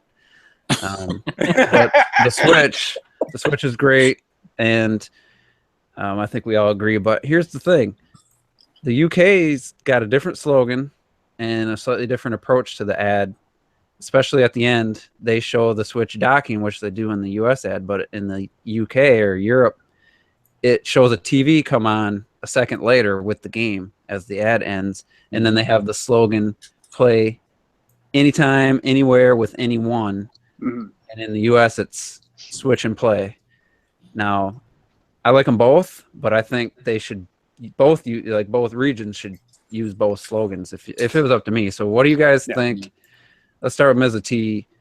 What do you think of the UK's slight changes? And their ad was a little more focused. I think it was like 4 minutes long. A little less like portable Joy-Cons, like motion stuff, I guess, than the US, I would think. So what do you think of the two different, the different slogans and the different ads? Yeah, I love the European, UK, whatever slogan better. I tend to like UK and European commercials because I feel like they're not as sensitive. So like they feel like their audience isn't as sensitive as the American audience is. And I always wonder how they decide on what's okay for this region and what's okay for that region. And it just seems like a lot of times the American stuff is always like softer, and because you had the dude on the toilet and the UK, exactly. And I feel like they'll never do that here, and it's just so lame to me. Why not? Like, that's the kind of commercial you would actually kind of see I feel like in the 80s, maybe early 90s here. But it's like we've gotten too PC. We've shied away from that kind of stuff. And it's just, they don't want to offend anyone. Oh, they don't want to offend the toilet worshipers or something. I don't know. It just doesn't make sense. So I always tend to like their ads better because I feel like they have more punch. They're not afraid. They're less afraid of their audiences than we are here. So I agree. I feel like Switch and Play is okay. It's really, I don't know. It's kind of meh to me though. It's kind of like, anytime, anywhere with anyone. I mean, that's universal. Like that should be here too. So. And Red Knight, I mean, he was the first one to jump on the true AAA that finally hit. We're finally getting true AAA with the anytime, anywhere with anyone, which is pretty clever. I think that's probably what they're maybe what they were going for over there in Europe. I just got to throw this out. Triple J Zoo got scammed. GameStop told him he had to pre-order 3 games to pre-order his Switch. And maybe if I don't know if you're in America or not. But well, that's because fuck GameStop. They lied to you because I could tell the guy when I pre-ordered my Switch, like he wanted me to pre-order games, but he's a friend of Derek Steelfox, who's been on the podcast before. He's a close friend, so he knows that he can't BS me, or he wouldn't. So, but see, I wonder if part of that is. Do you guys remember when like 2 years ago this whole thing came out that GameStop was like, we won't sell game systems unless they're bundles, and they started like making their own bundles. Well, yeah, that's what. I think that's what they're doing. Yeah, they did that to me. They did that to me with the Pro Controller. Oh, really? I had to get a game with. Yeah, I had to get a game with, which was okay because it was Breath of the Wild, so I'm not upset about it. But we reserved. My buddy reserved the Switch for me and him, but he only reserved the consoles, so he didn't get pressured into it when him and his wife went to do it. So, but I think it depends on the GameStop. Oh, I'm sure of it. Yeah, that's really lame, dude. That's really lame. Oh, he said there was an online pre-order. It was the only one left, and it was a bundle. So. Oh yeah, you know what? Online they have a bunch of they do. They have like a mega pack of Nintendo Switch with like 8 games. And then the Switch is weird. For like $700. So that was just the last one they had an inventory. I guess that's a little bit different than like we won't let you do it unless you also reserve games. Yeah, that'd be wrong. Yeah, and they were just low on inventory, and they were like, "Well, we got to make a little extra money off this thing. Why not?" So. Yeah. I mean, if you do what you got to do, as long as one of those games is Breath of the Wild, then right. Sell the other ones. Just Dance and Skylanders. Oh, I saw some Just Dance and went to Switch bundles. I'm like, nope. Oh man, that's for a different type of person, man. And Sidekick Cooper says that there's no demand for them in Sweden, which is I'm sure it's not a huge population in Sweden, but it does, suck where I think France makes up for it. Because France Sweden, I've heard that in Sweden the pre-orders are outpacing PS4. Yeah, I don't think that was according to Sidekick Cooper, he said. Well, no, but one of the official people in in Sweden were saying that. I do remember. Maybe they don't have a lot of gamers there, but anyway, we'll just get a Pootie Pie on the podcast and ask him. Sweden. So let's continue the discussion about the marketing. Terrell, you got any thoughts on it? I will just say the ad that focuses on the guy on the toilet, it brings a whole new meaning to the term anal retentive. Nice. But to be real here, Nintendo of Europe has always had better shit in general than Nintendo of America, and I think part of the reason is because they need to work harder than NOA does. Like NOA, let's be real here. I mean, Nintendo's weakest market is not the US, it's Europe, and I think part of the reason why because I agree, Nintendo Europe stuff is better, particularly because, Switch and Play, what hurts that one is that play is a term that in a lot of people's minds goes towards kids. Yeah, kids and children and shit. And people are like, oh, that sounds corny as hell. And then and it's only 2 words. Well, it's actually 3 words. It's 3 words, and 1/3 of it is a term that could be used towards children more than adults, and that automatically makes the slogan sound bad. But I think part of it's also because Europe feels like they need to try harder to get the main audience, the hardcore audience. I don't think the marketing is so good right now for the Switch in general. I don't think it would make that big of a difference. But I do agree that Europe has the better slogan and has actually, if anything, the North America version should be we present you true AAA, or switch to true AAA, or something along those lines. Yeah, that'd be good. Switching game. Yeah, switching game. Like change the word play to game, because I think. Yeah, that's actually a good point. Yeah, because play is what's killing it. It's that whole kid connotation. Except for when they're like, I play my games, and that's when it's okay to say play then. Yeah. Hey man, because I'm a hardcore gamer. Go look at my my achievement score. Damn it. I'm a grown ass man. Now, let me go get this. But I do like switching game. That does sound better to me. Switching game. Yeah. It sounds more mature. See, Nintendo, y'all should hire me, cuz. Yeah. Where my check at? I want some of that paper. I want that Mario paper. No, I could have sold the Wii U. I'm telling you, man. Hey, no one can sell the Wii U. I think it was Leveled Heads podcast where it's like they didn't even know what to market. They didn't have any games really to market at launch. Yeah, that's what it was. And they didn't even really. So that's why they showed the gamepad, because it was the only thing that made it different. And I think the biggest problem with Nintendo's marketing is that they always default to kids. It seems like if they're up shit creek, it's like they have been, yeah. I'll just default to a children's market, and that's what. And I think that's probably what the 3DS's marketing is right now, because it's like, for one, that's the console that makes the most sense for kids to get, and then two, it's just kind of like, well, the 3DS is already selling, so we don't need to overly. There's no point making these really ridiculous. How do you make the 3DS look cool to an adult? Like dead ass, you can't really. The 3DS has such a child-friendly appearance to it. It just doesn't. Oh, look at all my color variations, and look how big and bulky the screen is. And then you open up, look at the 3D. Like it's not like they're bad features or the console's bad, but it just doesn't have that adult gamer mindset. I don't know, man. Maybe everybody knows some guy in the dark watching some 3D anime titties. Oh my God. Wow. Everybody knows that the 3DS is the Game Boy. That's basically the Game Boy right now. Yeah, exactly. You can't really get away from that with marketing. Yeah, so it's kind of like they just play to their strengths with the 3DS, but the Switch, unlike the Wii U, actually has a more adult feeling and looking system to where you could get away with like marketing it towards adults. But I think Nintendo still needs to kind of hadn't gotten away from their old roots of I want to promote to the children. It's okay, dude. You got them in the commercial, but let me just change the slogan. Don't touch it. Too fucking touch it. Play. Fuck.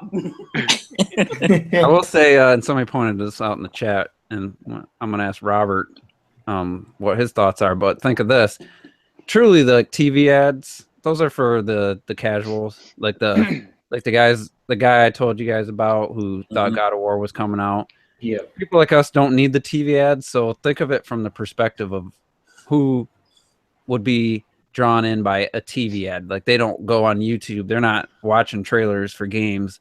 They see it on TV. That's when they know to go pre-order or buy it. Like those are the type of people.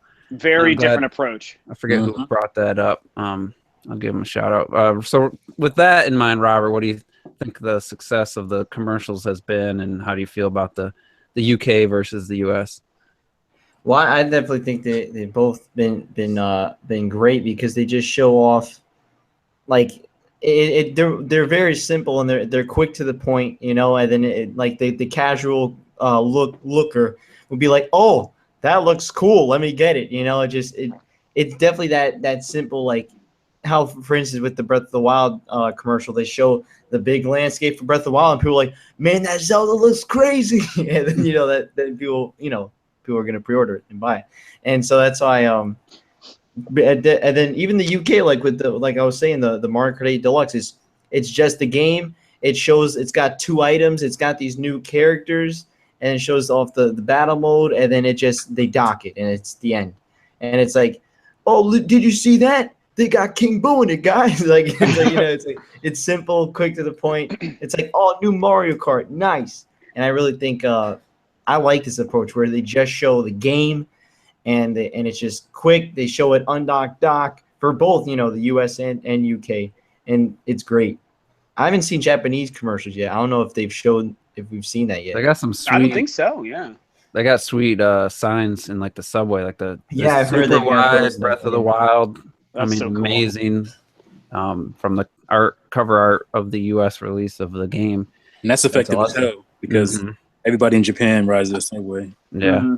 So Triple J Zoo was the one who brought that up. So thanks for bringing up the fact that who the commercials are actually for, because it's so true. Like people, and somebody pointed out that casuals or the hardcore Call of Duty guys, they buy 1-2 games a year. So it's Call of Duty and Madden. Yeah, Nintendo's really just trying to.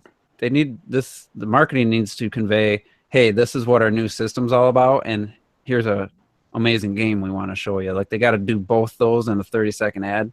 I think they did a pretty good job. Did it so good. With the song also, that song. Yeah, that's what I'm gonna say. The UK song is terrible. It's like, ooh, switch. Yeah, the UK song is whatever. It's freaking, like, to me, that's just too on the nose and just it's just anybody, like somebody just, hey, we're gonna make up a song, and there are people who are paid a lot of money to do just that. Yeah, and as far as the U.S., they took a fairly, you know, recognizable band. Like you can hear the singer and know their style. Like if you're familiar with any of their other songs, you know, hey, that's Imagine Dragons, and it's a new song. Yeah. So it was a debuting kind of a new song from them, and it's just got a good, you know, feel that fits what they're trying to do. And like we said, I know Rob doesn't want to listen to it, but the lyrics, especially in the extended one, it's almost like they wrote it about the gaming community and industry. It's and like I almost wonder if they did though, man. Like it could be because I they wonder. I was gonna say the other cool cross promotion with that is now people are gonna look it up and be like, "What was like? Oh, what was that song? That Imagine Dragons song?" They'll be like, "Oh, that Nintendo Switch Super Bowl commercial ad," just to hear the song and to re-listen to the lyrics and figure out who it was. So it's and then they have to be like, "I gotta go buy a Switch now." Yeah. Well, it'll be like you come there for the figure out what the song is, and you stay because of the game console. Yeah, that's a double effect for both. It helps Imagine Dragons promote their new song and helps Nintendo. Like, I just think it's a huge leap over what they're trying to do with the Wii U. Whether you like the song or not, it's still a huge step in the right direction. And I'm, you know, Rob, you had a video, you kind of pointed it out, you know, your feelings on it. But what do you feel about, you know, the UK ads and just Nintendo's marketing in general so far? I will say that, unfortunately, I haven't seen the extended UK one you guys are talking about, other than all the pictures and memes from the toilet thing, which I thought was awesome. So it still gave me enough like context to kind of get what's going on, and hearing you guys talk about it explains it. So I'm sure it's great. The Mario Kart one is awesome. I mean, everything like Robert, you were saying about that, I absolutely freaking love. I will say when it comes to that Mario Kart one, and this is the same one as the one you shared earlier, right, Juice? That Mario Kart ad? I didn't share it. Or whoever posted it. Was that you, Robert? Yeah, so that one. Like, this might be controversial, but I actually liked that commercial as a game and Switch advertisement better than the 30-second Super Bowl Zelda one. What? I think it was just more effective and more focused. That one was, really? I mean, I really do. It Yeah. was just on the game, though. That's the thing. Yeah, I think for a game. But that's what I liked about it. And like what I got from the 30-second Super Bowl one is it took, and maybe I was a little bit like on the wrong side because I'd already seen the 2-minute version, but it seemed a little like sporadic and like frantic, and like it was cutting so many different things together in only 30 seconds and also trying to show a game. And at the end, it was even for the game and then also the Switch. And I was like, well, it was cool and it was great to see it, but I was like, oh, I thought they would, I guess, edit it a little bit better. But that Mario Kart one I thought was great. And the way it ended with the way, like Juice, you pointed out, like the docking of the Switch and it pops up on the TV in the background. I just thought that little package for 30 seconds was just a better cut together advertisement. I will say I'm watching the #2 trailer for Europe, and it looks like it's in German. To me, basically they did the same thing. They took parts of the extended. They show a guy in the toilet. They show people in the classroom at like a college, and it does. I feel it does accomplish more in that 30 seconds than, because that Legend of Zelda ad feels like it's 10 seconds to me. Yeah, that's what I'm getting at. Yeah. Short, Yeah. But watching this 30-second, like this shows me so much more of the possibilities. Obviously, it's a multiplayer game, so they have to. They're highlighting the multiplayer aspect, where Zelda don't have that. I'll have to watch that one. I just sent a link here in our little chat. Oh, okay. In the live chat here, not the live chat, but I can do it in the live chat too. Yeah. It does, like, to me, that Zelda one just feels like there's too much. Like, that game should have its own ad, and then the Switch needs its own ad. Zelda with the Switch and only 30 seconds taking footage from a 2-minute commercial. It wasn't bad, but it just felt a little all over. I was like, oh, I thought it would be kind of more focused. And I will say, though, I like that Mario Kart one. Go ahead. The final thing for everybody here is, once the idea of the Switch is out, then I want to see more game-focused trailers. I want to see the amazing Breath of the Wild 2-minute trailer, whatever, from January 12th, cut into a 30-second ad. I want to see that on TV. Yeah, those TV spots stuff. they do for like movie trailers too. So, I mean, that's something that I would like to see them do in the future once people know what the Switch is. But I Yeah, that's a understand damn good commercial. That's actually the really good. one I liked, and I put that in the live chat yet. Yeah, that's a Yeah. good Right now, Mario you got Kart. to tell them on what it is, and then once Mhm. everybody knows what it is, then hit them with those beautiful game trailers. It's kind of like what they did with the Wii. You remember the whole "We Would Like to Play" was a revolution, and that was a Right. great way to sell people on what the Wii did. Mhm. And because it's like, what is this system? And then it's like, oh, what are the games on this system? And that became Right. a whole new focus. So kind of doing the same thing would be really sweet. Yeah, they still got to sell non-Nintendo fans and non-informed gamers on the idea of the Switch. So I think But- it'll happen though, man, because they really It's already happening. they're aggressive. It is already happening. I mean, I know I can bring up to anyone now, like who I work with and whatever, and they've already heard of it. Like it's gotten out there to This those. is, I mean, this those is no news BS. outlets. It's like people that I would never think would care about a Nintendo console. Like, oh yeah, Switch, that looks cool. I have to get one of those. Really? I had no idea that you would even. And you know, how much more confident are you in saying the Switch versus the Wii U? You know, Yeah, right. people didn't know what the hell you meant. Like, you know, it's Nintendo's new. I used to just say Nintendo's new HD console. Like, I used to just say that because if I said the Wii U, then be like, "What's that?" They'd be all confused. Yeah. So I just say, and that's what I was going to say. Because even more than hearing a lot of people say, "Oh yeah, I might actually get that," which is true. I'm hearing the same thing, T. But it's also just the fact that people even know what it is. Even know what it is, right?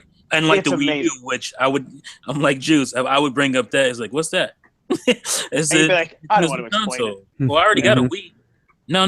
This is the same thing. Yeah. I learned just to say Nintendo's new HD console and just leave it at that. But all right, so anybody else have any thoughts on the ads, the marketing, anything? I will say at least we got the better artwork, at least for Zelda anyway. Oh, for sure. Japan always gets the best artwork on the game. They do, yeah, they really do. I think we got the better one this time, especially at least on Breath of the Wild. Yeah. Yeah. Are theirs different from Mario Kart? I don't think so. I think everyone's the I same. think the for Mario Kart one I think looks Mario the Kart's same pretty so much far. the same. Yeah. Yeah. So I'm rewatching the Super Bowl ad without music, just kind of comparing. Oh, the two. so the better version. And they do show. I mean, they do show quite a bit going on, and then he docks it at the end. Yeah. I mean, it's definitely good, but they had to cut it short to kind of talk about at the end. They have to say like Nintendo Switch. Yeah. they say Well, they're also like Legend of Zelda, Breath of the Wild. Yeah, they're trying to sell Zelda in it at the same time. It's Yeah, like, that's what I didn't Which really is- expect, and it was Yeah. like, So, yeah. all right. The next thing I want to talk about is Splatoon 2.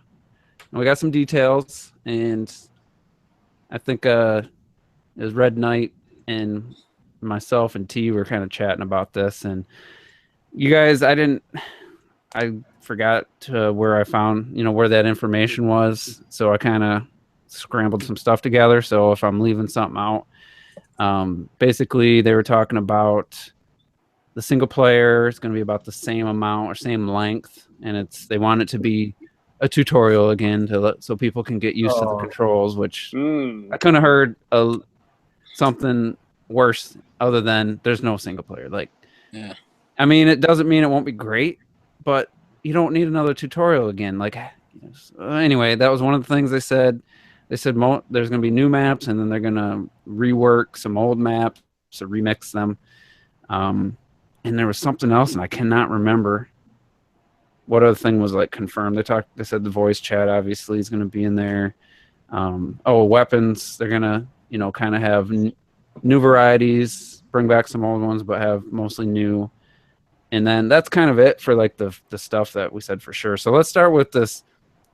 How do you feel about the single player? Like, I was hoping Splatoon 2 would just totally go nuts on the single player and make it like this awesome, like completely almost like two games in one. Like, you get this awesome, like maybe not a 20-hour experience, but like maybe a 10-hour experience or something, that really took it to the next level with all these creative ideas. And there might be those in there, but hearing them say, well, it's going to be about the same amount of content, same length. And it's like, well, we just wanted it to, so people can learn the controls, which is what the first Splatoon single player kind of ended up being, other than the awesome boss fight at the end, and some really cool levels. So first impressions hearing that, let's go to Robert. That sucks. I didn't even hear about that. I definitely was hoping for a grander scale single player of Splatoon, because like again, that universe within itself, it's so unique, and they could do a lot with it. And I totally believe that the single player still be fantastic regardless. But I definitely thought they were going to expand it and do more with it. I didn't know it was going to be roughly the same kind of for the first one. And that's definitely disappointing. I thought it was going to be more than that for sure. I didn't know that. Oh, you didn't hear that? No, I didn't even hear that. I just looked it up now, and I found it on one website. I didn't even see it was on anything else. Yeah, I mean, somebody either was talking about it or something. And then I guess there's a new kind of talking about the online lobbies and stuff. So that I heard. Yeah. Let's go to Terrell, because I know you really like Splatoon. How do you feel about hearing that the single player is going to be pretty much the same experience or same size experience, I guess? Fuck! Yep. That about does it. No, but and also, yeah, it sucks, dude. And it makes me mad because the damn trailer makes it seem like there's more to the single player than I thought apparently that there is. With the fact that the lack of the Squid sisters, and you got Callie. No, you got. Well, they could still do that, but just in a shorter amount of time. Yeah, but damn it, Robert, I want the ridiculousness. All right. They probably there will be, but I just. I know. I want it to be like God tier. But anyways, he wants it all. Yeah. Well, hey man, look, when you get a sequel to a game, you always want the sequel to be like blow your balls off better. Mm-hmm. It's disappointing, but if they can refine that online, I think it's a lot more tolerable. Also, if they fix that fucking local multiplayer that did not really exist in the first game, because it's like Splatoon had this multiplayer focused gameplay, and then you couldn't even play it locally without being like, the fuck am I doing? Oh, you're popping balloons. The game is about swimming in ink, and I'm popping balloons. Why would I just go online at that point? I think the local multiplayer is going to be if you have two or three, 4 people with switches in the same room. I don't think there's going to be any split screen or anything, but that's great. See, and I think improving the multiplayer and the local multiplayer, and even some of the meta stuff with like the shoes and the pants and shirts. We still need to see if that's gonna be like integrated into the whole stat system with all your perks or not, but.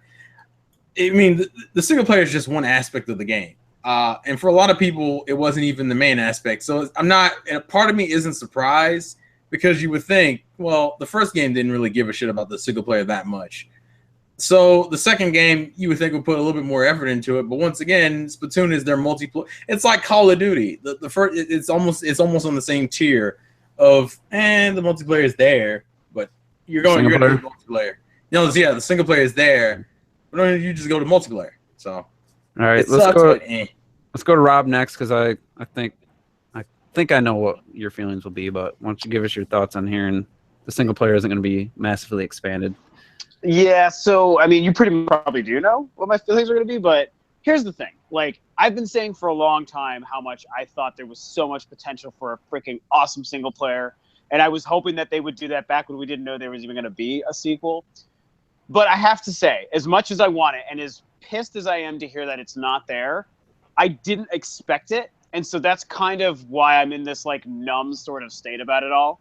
Because even before they showed it at the Tokyo event, I would have probably said I wouldn't expect to see a big single player. And even now that we've seen it at the Tokyo event, and Robert and I even played it, like nothing ever made me feel from anything we had seen or played that they were going to surprise us and be like, and there's this badass single player mode for Splatoon 2. Like, I just didn't get the feeling that was ever going to be Nintendo's goal with this. And it sucks for like so many reasons, because I think there's really big opportunity for them to do that.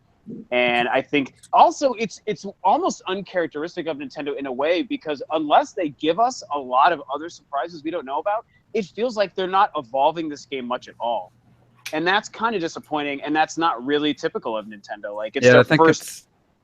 I was going to say it's literally one of their few true sequels where it's just another, like Galaxy 2 was a sequel. 3D World wasn't a sequel. A lot of times, like Metroid Prime 2 was definitely a sequel. But a lot of times their games just evolve, and it's like Super Mario Odyssey is not a sequel to anything. Yeah, like a different, like it would be like Splatoon: The Revengeing or something. So I wasn't expecting completely that kind of change, like they do with the 3D Mario games. But I was like you, I was hoping to evolve, and maybe, I mean, we don't know. Maybe all the stuff in there is just as good as the final boss fight. You know? Yeah. Maybe the entire single player.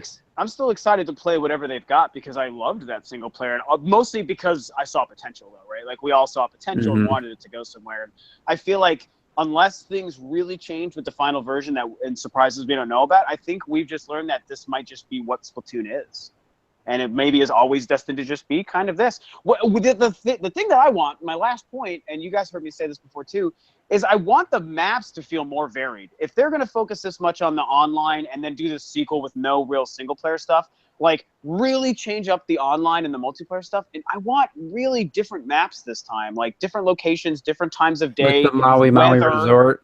Yeah, like, that's what I was thinking. Is that was my biggest like kind of complaint. The urban is that city. It's like I'm good with that, man. I'm good. That they need to do like, you know, have a jungle themed one and a whatever themed one and a snowy themed one. Space. Fuck it. They got like a rock climbing one, but that's all cool and stuff on the ceiling, but just on the level, it looks just like in the same industrial. So, but you know, there's a lot more to be seen. I was just expecting these guys to go crazy and creative with the sequel. So, well, that's the thing is they've made it so quickly. And we talked about how that's why you thought for a long time the sequel would come, because like, oh, it's pretty easy, they can make it fast. And I was that's right obviously about true, that. but yeah. Yeah, I called that one. I don't know. You did. You guys didn't really believe me, but I said holiday 2017, but it's going to be before. So. I was the one who absolutely did not believe you, and so I will give you credit. You totally nailed that one. You were right on point with that. All right, Ms. T, what's your take on this news? Super disappointed, just like you. Like, I wouldn't be as disappointed if there wasn't that backstory in Splatoon 1 with the octopus and the squids and all that stuff. Like, if it wasn't for that, because that had my mind going, I'm like, this could totally be a really cool single player like action platformer, and they can really flesh it out and give us the cool enemies, and it didn't have to be too crazy, but they could have definitely fleshed it out more and made it a really cool single player experience too.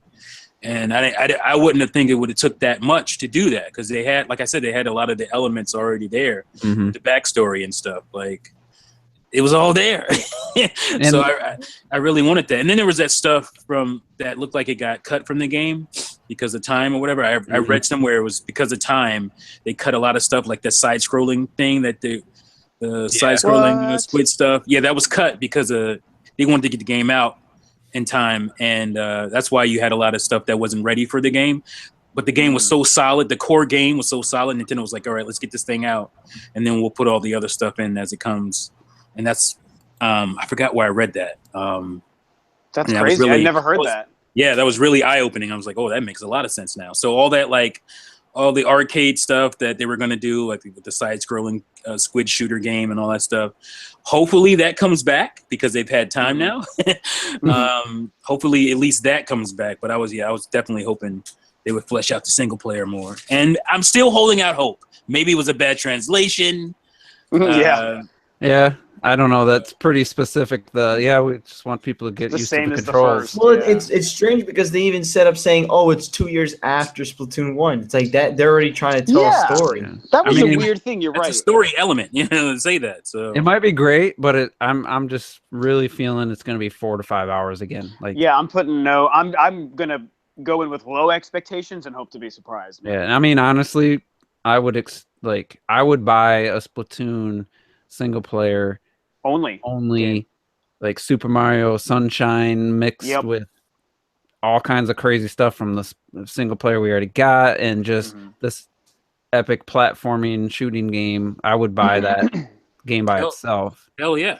Do a spinoff and let the people who like the multiplayer shooters, buy that, and then they could sell to both fan bases, and maybe they could almost make more money that way. But I can understand them not having the time, and they want to focus on the multiplayer for Splatoon 2 to not have this epic single player. But God, take those characters, take that world, and give us like another on the same tier as a 3D Mario game and with Splatoon. You're giving me tingles, man. That gets me so excited. And I think both games are going to sell. The Splatoon 2 and the Splatoon spinoff, I think both games can sell. But like I said, we haven't played it. We haven't seen it. It could end up being the most amazing 5 hours of any game, you know, of a single player. So we don't know. But it is a little disappointing. I was hoping that would be the area they expanded the most. So with that coming back, you know, basically being the same, and it's pretty early to be doing predictions, but what do you guys, how are you feeling about some of the other things in the game remaining the same, a la map rotation, and you can't change your class? Did they confirm the map rotation? Yeah, we could. Is that confirmed? No. Yeah, thank God. You just putting the fear in people's hearts for no reason. Seriously, my heart dropped. I'm telling you right now, it's gonna be there. I don't know if it's gonna be right. I don't know if it's gonna be 4 hours, 2 maps. It's gonna be the same. And I don't. They pretty much talked about the weapon classes stuff. I don't think you're gonna be able to mix and match. So that's gonna be the same. Which that's not mix and matching is fine. I just want to change them on the fly. I think you'll get more maps though. I think you'll get more maps per block. But I just hope they don't lock out ranked battle specifically to where like you can only do one ranked mode. Yeah, because there's enough people playing. I think. Yeah, it should be. You know, it should damn be. You know, voting maps. It really should. Yeah, be. man, exactly that. And you brought up the rank thing, Terrell. I think they need to improve that ranking system. I freaking hated it. Really, I the like ABC. I didn't hate the ranking. I couldn't do it. I didn't really like it. That was frustrating. That's the rank I'm talking. Not like your level, like level 120. Oh, okay. The ABC ranking. Yeah, that was pretty definitely added.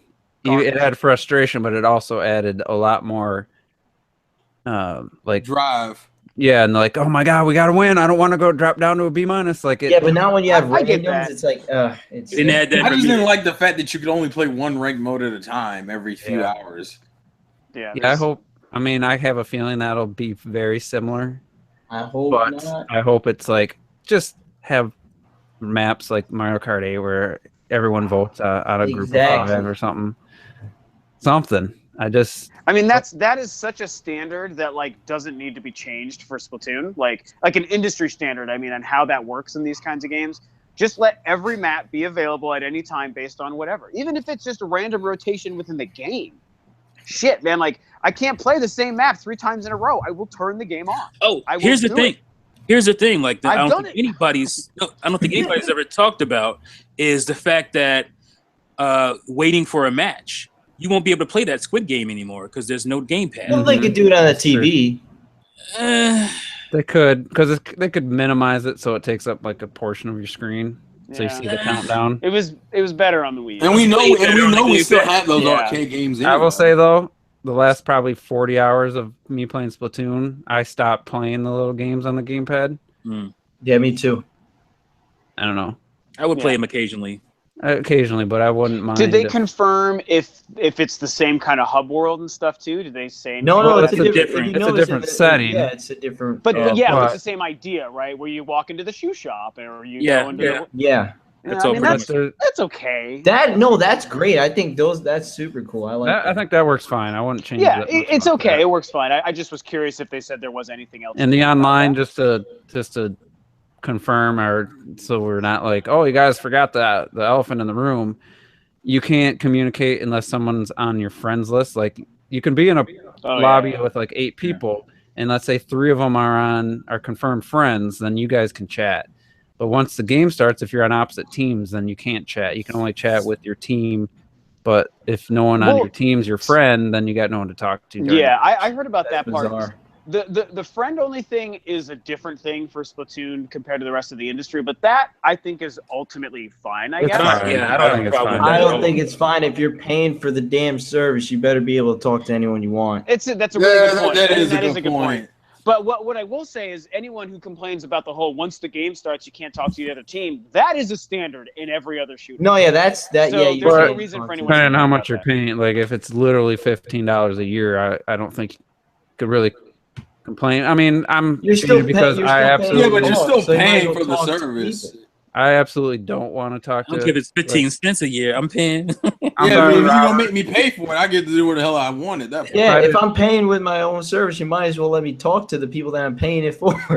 Yeah, I mean, that's how you're you not are. gonna I mean, restrict me, but that's gonna change because I absolutely never want to talk to randoms ever again. So I'm. I don't. from a different place. Yeah, for me personal, I don't care to talk to randoms. But I know a lot of people.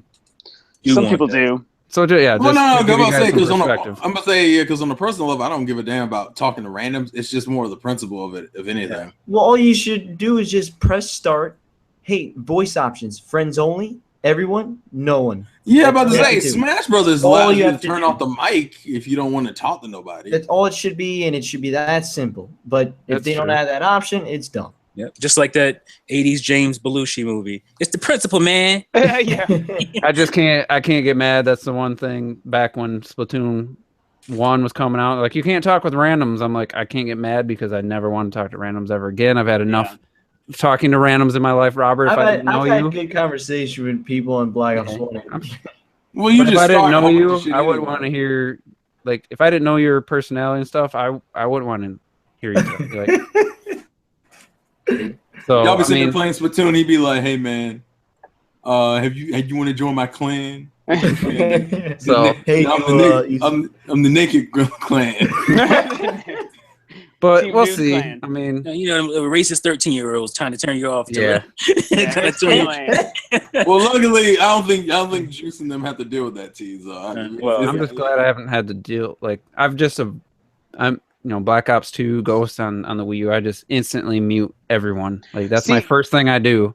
My In a lobby. memory of Black Ops 2 was actually totally different though, because that was one of the games I got with my Wii U at launch, and actually like everyone playing it was actually really cool for the first couple of months. So I actually got to know some. Yeah, that's true. They were Well, that was a different time. People were really happy to have a Black Ops game on a Nintendo You console. totally So nailed it, man. It was totally kumbaya at that moment. and only a few people Yeah, had man. mics. Usually, I had one adult that I talked to in the very first time I played, but then it's just like, it's the same stuff. Oh, it's bullshit. I was around the I corner. remember Come on, on guys, do it better next time. Come on the guys. Wii on Black Screaming Ops into the mic. 1, they had that mic that I think it was We a Speak. Is that what you're talking no about? no no they had The this one garbage mic thing? that I think Activision Oh, yeah, they had a USB mic you plugged into the Wii. yeah something like Did that and I tell you what it was a very cheap little mic, but it was damn man, I used to have so much fun with a bunch of people and That's Well, cool. you were a That's little cool. kid. Of course, you thought it was fun. Yeah. well it's the same thing with Black Ops 1. Only like in 2015 if I go back, and I can even go back probably tomorrow night whatever, and you could go on Black Ops 1 and you find these people and you just spend the whole night with them just talking. So how's it going? It's fun. It's fun to me. I don't know. I like talking to random I gotta people. tell you, Like I I said, long for the days. I long for the days when like Xbox Live was like brand new and online gaming, especially on a console, was new. Because at that time, if you guys remember, like everyone was way cooler. Yeah. Everyone was so excited that you could even do that, and people weren't really assholes. Like, I got to know way cool people back in 2006 on. Oh Xbox yeah, I remember Live. talking to guys from in Scotland. We're playing a racing game, Project Gotham Racing 2, and he's like, "Yeah, and everyone I was live. cool. I drive by that castle every day, and met some really That's cool rad. people." But that didn't last, Yeah, nowadays everyone sucks ass. So That's not true. I was meeting some people. I met this Irish girl. I met this other friend. I was like, if you want to "Yeah." meet, Did you get a number though? I added her as a friend though. Did she accept your request? Yes. Okay, 10 out of 10. Since that one night. 10 out of 10. Oh, yeah, I mean, I guess Wow, girl number. the option. that's like those fucking me versus Let's get back romances on- that were going on. Let's get back on course here. Course correct. We got course Grandpa correct. Juice is like, We got people "Yeah." listening here. Let's finish this topic so we can move on. Damn it. I was just gonna say I don't want to say I'm against the option, but I can't be mad that it's not there just for the reasons I said. Sucks for people that would want that. But I'm pretty okay with just being able to talk with friends, and it is again they confirmed it again another person that it's only the smartphone for voice chat and the lobby friends list and everything's only on the app. So we'll see how that goes. We'll talk about that as more information comes out and as closer to the app actually released, and we'll discuss that further. So, but anyone else got any final thoughts? The last thing I'll say about Splatoon 2 is because it is just it is a sequel. It's more of Splatoon with some changes here and there. Because I was already so burnt out on the first game, like Red Knight totally disagrees with me. Like he still plays it regularly. Like I don't know if maybe I'll play it once or twice again. Splatoon 1 ever in my life. Splatoon 2, it's free. It's like Splatoon 2 to me. Like it's not even on my radar of games. I at this point, I'm not getting it, but we'll see if something can change my mind. So. Wow. You guys getting it and loving it would definitely probably get me to buy it, but peer pressure. It's just like I have really no interest in just playing basically what I've ever since January 12th. I felt it basically looks like just the same game to me from what we know right now. And that's the thing again. And Robert, I don't know if you remembered it differently. We certainly talked about it, but I will say I had a freaking blast playing it. But it did not jump out at me as a totally different looking or feeling game. Like not. I mean, I had fun last time I played Splatoon 1. Yeah, for about a half hour. Works, yeah. And then I'm like, yeah, I got my fill, and that was like 2 months ago. Like, so if it's just gonna be more of the same, it's gonna be hard for me to pick it up without the single player being like this big expansive. Yeah, I would say if it had an amazing single player, that would almost be more replayable to me because I could just go through that 1 or 2 times. So that's where I stand. You know, everyone's different. And I'll probably buy it anyway, but at this point, you will.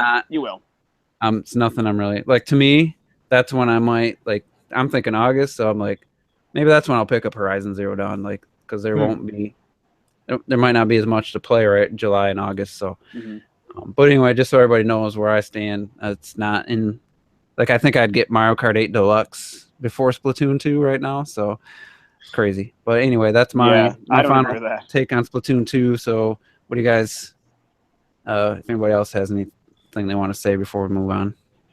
For me, it's always like that the leveling up system, like, you know, to get to level 50 is so damn addicting for me in terms of Splatoon 1.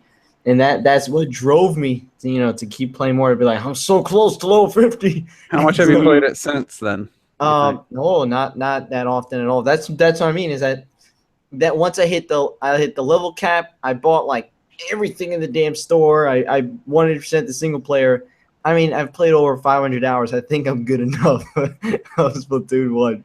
And so that's why Splatoon 2, I'm super ready. I'm incredibly ready for Splatoon 2 because I haven't played a Splatoon 1 in such a long time that when I play the single player and rip through all the levels in multiplayer, it's going to be awesome. Can't wait. All right, Terrell, I know you love Splatoon 1, so what's your hype level or excitement for Splatoon 2?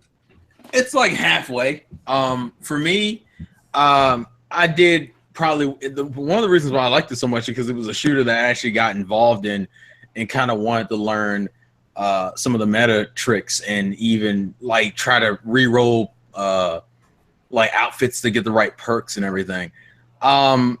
It kind of just, I think what hurt me the most is that, and it was kind of the reason why, and because we used to play together a lot when the game first came out, and I think what killed that is that, like, is specifically like me and you have different tastes in terms of which modes we like more, because you like Turf War, and that's like my least favorite mode. That's actually the mode I probably will play the least if I get to choose which modes I like to play. I like the ranked battles, and I didn't get to play enough of them. That's what kind of hurt my interest in the game because it was like, the mode I wanted to play, I could only catch in certain situations. And like Turf War is not bad, but it's like, to me, it's the mode that gets the oldest quick. So if Splatoon 2 at least allows me to pick which mode I can play at any time, that'll automatically be a vastly better game because of it. Because, you know, the single player is one thing, and that, you know, that's with me. Because, I mean, I like the Splatoon lore, but I'm not like so involved into it that it'll kill me if the second game doesn't blow me out of the water. Especially considering what we've seen in the trailer so far. So I'm not as high as Robert, probably like 50% hype right now. All right. And like I said, I mean, there's still a lot we don't know. We could see it again. Like I could see it again and be like, oh, wow, like that's some cool new mechanics and stuff. you think that they would already have those to show, but maybe they're holding back. T, what I guess final thoughts on Splatoon 2 for now. I mean, we don't have much to talk about until probably E3 again. So I'm close to your camp actually, like especially after this article came out or the interview or whatever on the single player stuff, because that was really exciting me at one point. The prospects of a fleshed out single player. But yeah, I'm also a big turf war guy. Like I didn't really get too much into the ranked battle stuff. I had people telling me, you gotta play more ranked battles, because my ranking was a joke. So so people saw that and they tell me, I need to play more. But I just it never caught me, So what I'm gonna do is I'm gonna level up because I haven't gotten to 50. I'm like 25 or something, and I'm just gonna play Splatoon 1 and hope that convinces me. In between that and Nintendo, hopefully I get convinced for Splatoon 2 to really be excited for it. So we'll see. yeah, hopefully it's a Super Mario 3D World situation where the next trailer is like, wow, like that's some really cool stuff. What we saw was the demo, and then everything basically in the trailer was stuff in the demo with a few. I think they showed 4 maps total in the trailer. So, there's going to be way more than that. So, hopefully, right. I don't know how I'd feel. I guess, Rob, before you give your final thoughts, I don't know how I'd feel if they're like, all right, we're going to start with 5 maps again, and we're going to give you the content. Yeah, and it's like, it is cool to get new stuff all the time, but that trick only works once for me. Like, Splatoon 2, just have at least 15 maps, and then you can give us some new stuff down the line. I mean, again, from what I read, that was that was because they didn't finish it. They weren't ready. But a lot of that was on the disc, though. But they were saying the core game was there. Like the core game was solid, and they wanted to get that out. And that's just from what I read. But they basically can't do that again for me either. They can't do it that way because there's no excuse this time. You should have this stuff figured out. Especially if it comes out in like late August or something. Right. So Rob, I guess the total final thoughts are going to be next. So if you want to do anything else you want to say about Splatoon 2, or if you want to just jump into the final thoughts of the podcast. It's up to you.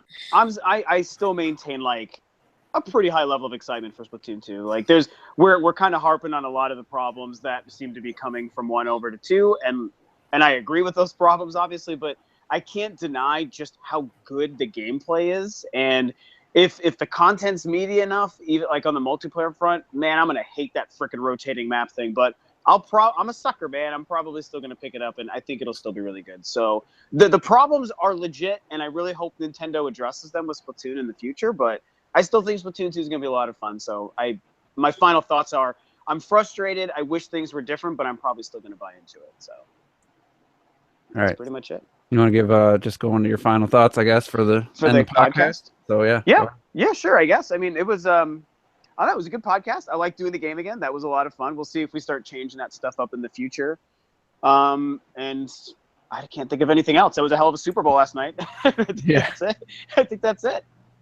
Any game progress on anything? Oh yeah. So we're still plugging away through Resident Evil. Again, this is a game that I'm playing also on girlfriend time, so I don't have my I can't play it like today on a day off. I don't want to play it until she gets home. You can't play without her? Nah, she's really invested, and it's nice when we have something we can play together. So I can't be that guy. But I think we're right at the very end of the game, so tonight might be when we actually do complete it. And I goddamn love that game. It's so good for so many reasons, and it's like we all talked about how a lot of it's reminiscent of the older games, but in a modern kind of formula. And I really love how they did that, similar to what Metroid Prime was. And it's like it makes me, I guess I can't say sad, because Robert, you've never played them, but you still really liked Resident Evil 7. Yeah. And because it stands alone as a good game, right? Like it's a good game. But little things that you miss that someone who hasn't played the older ones miss out on makes me sad. Like for me, and Juice, you might get into this, like the way you got the shotgun in that little room, in the main room, and like when you lifted it up, it shut the door and you had to find like a broken shotgun to put on that thing. Like I lost my shit. I was like, this is the greatest thing ever. It was so, because that's right out of the first game. That is 100%. Oh, is it? I know. It is exactly the first game, and it was an homage to like how the first game was put together. And you I had was to like, have room in your slots Inventory? to have both the shotguns at the same time. So that was you did. That's really true. Yeah, and it's just little things like that. And Robert, like, there's actually a lot of little things like that peppered throughout the game. So they've made just a game that's a great game, even if you've never played them. And they have so many cool homages, like gameplay-wise, to the older games. So, I mean, I won't gush anymore. It's a great game. So, yeah, progress-wise, I feel like tonight's probably going to be the night that Do you have the snake key then? Yeah. Oh, yeah. Okay. Yeah, I just got the crow key not that long ago. Oh, okay. I was about to ask. Yeah, I feel like we're 1 or 2 battles away from the ending, I think. So, yeah, we got the snake key and then some. So that's all I'll say. All right, Terrell, final thoughts. Really good podcast. Fun time talking about Switch and Fire Emblem, because I've been on kind of this Fire Emblem kick. Is oh my god. It's like oh, the franchise is almost dead. Fucking what was that, like 3 or 4 years ago, and now we already got like 3 games confirmed, one of which comes out in like 3 months. Oh my god. It's great. I guess game progress wise, I've been still playing Dragon Quest VIII. Oh my god. I from what I've been hearing from people say Dragon Quest. The 2 things I always hear about Dragon Quest is that Dragon Ball Z creator is the one who designed most of the character designs, and B, the franchise is long as shit. I actually looked up and said, how long does it usually take you to beat Dragon Quest VIII? Some people told me like 100 hours. I went, oh Jesus. My god, wow, man. I will say this: the characters are really good, and I like. They look good. No, they're son of a bitch. Answer the question. Answer the question. Thirsty. Okay. Look up a character. Just type in Dragon Quest and Jessica. That'll answer the question for me. It's gonna become Jessica Quest in a minute. No, well, she's the only female character you have pretty early in the game. I will say my favorite character is Jangus. He's GOAT. He's GOAT. Jesus, so Robert. What's the the graphics on the 3DS of this game? They're pretty good. I mean, you have to deal with your occasional pop-in, but it's not.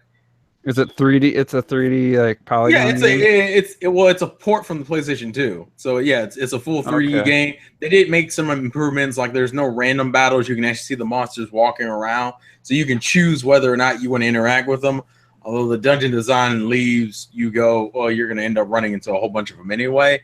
It's really open-ended. It's literally an open world JRPG. Like you're dropped in the middle in like a town, and you're just off. It's like, oh, they tell you your destination, and you literally can go anywhere. It's kind of weird. I'm not used to that level of openness. Even comparing it to something like Bravely Default that gives you that ability later on. It's super open. It's really fun though. I'm enjoying it. But yeah, good podcast, and yeah. Until next week. I bet you are, you weak bastard. Jessica. Is life a game or not? Oh yeah, life's a game, and play to win. All right, Robert. Y'all some bitches. All right. People, for those for those who are going to be listening to this on YouTube, these bastards over here posting pictures in the tag. And Robert, Rob, he's supposed to be the mature one, brought them titties. Actually, that's the hashtag for the night, folks. Hashtag them titties. Hashtag them titties. You're welcome. I'm just sick of this shit. Oh God, man. All right, Robert. Who's next? Robert. I will say that first things first. I'm gonna say all the words inside my head. I've been fired up and tired up. The way you gotta be such a lie. I thought he was saying a Biggie verse. First things first. Oh, man. Burn his hands sideways and shit. That song is amazing. It's stuck in my head all the time now, and I've been listening to it constantly. And Also, I did beat Resident Evil 7. Great game. Final boss, and apparently Rob is saying is that usually happens. It was surprisingly easy. I got it first try, which every other boss I died a few times, or I died once or twice, but this one I didn't know you could die in this one. Yeah, and that's why I found out. Like someone's like, "Oh yeah, I did die." I'm like, "Really? How? I don't. How do you? Whatever." Interesting. But, yeah, you'll guys see, and regardless, it's still a great game. I definitely really enjoyed it. And look at that, it's a game I beat everybody. Yeah. Hey, how long? What was do you know how many hours it took? Oh, About, I think it was 9. Okay, that's not bad. It's definitely. I even felt like it was going to end a couple times, and it hasn't. So I'm really happy with that. Yeah, it really is. Tone, great game. Definitely pick it up 100%. I could totally see it be on my top 10 games of this year for sure. And Lego Batman movie this Friday. Yeah, definitely watch that. It'd be funny. And go watch Rogue One, people. I think that's a theater. Is it still in the theater? It's in my theater. It's still in my theater. I'm sure it's in a couple of stragglers. Go watch Rogue One. Bring a box of Kleenex. I will say, is that because you wasted your money, T? Is that the reason why you'll be crying? It's some sad. Let's not get into that. But I will say that Batman is the best part of the Lego movie. So I'm looking forward to the Lego Batman movie on Blu-ray. Yeah, like Blu-ray. Oh yeah, I'm not going to see that. I'm not paying for that shit. I might. We're so close to the Switch. Yeah. How come nobody pointed out the fact that the Lego movie predicted President Business? Oh jeez. Because we were trying to stay positive, T. We're not getting into that. We were trying to stay positive. Robert, you done? I believe. I'm gonna introduce you to some music. I'm gonna help you out. Oh, final thoughts? I'm just kidding. Great podcast as always.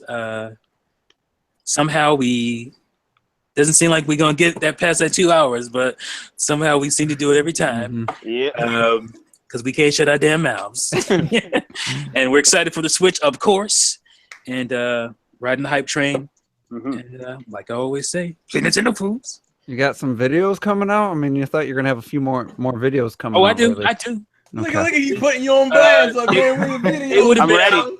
They would have been out last week, but I had the screaming shits. So that's the worst kind of shit. Wait, were you shit? There's no worse kind screaming, or were you screaming? Both. I forgot. I wanted to add. I know I'm about to beat Resident Evil 7, but I'm also picking up Neo. I don't know. That's what I was gonna ask. Yeah. Yeah, I bought that from Amazon, so I'm probably gonna have it at my house tomorrow night. So man, I am excited for that game. So. I watched Ghost Robo. It definitely looks like a Dark Souls type of experience. That's all I needed to hear. And the reviews are they're definitely good reviews. So that's the other thing. Yeah, I was curious if you were getting that. So. Oh yeah. Final thoughts from me. First of all, my last few Juice opinions been pretty well received, especially the one I uploaded last night. That's a hashtag for you. I think that's the most comments I've gotten by far on a Juice opinions. If you haven't seen it, I was talking about the D-pad. I'm so sick of hearing people act like the Switch is the first system in the history of gaming where you have to like go out and spend extra money to get something perfectly suited for a specific type of game. Like, and Mizzy made a video like this. Like, you could not use the D-pad on the Xbox 360 controller for Fire. You couldn't.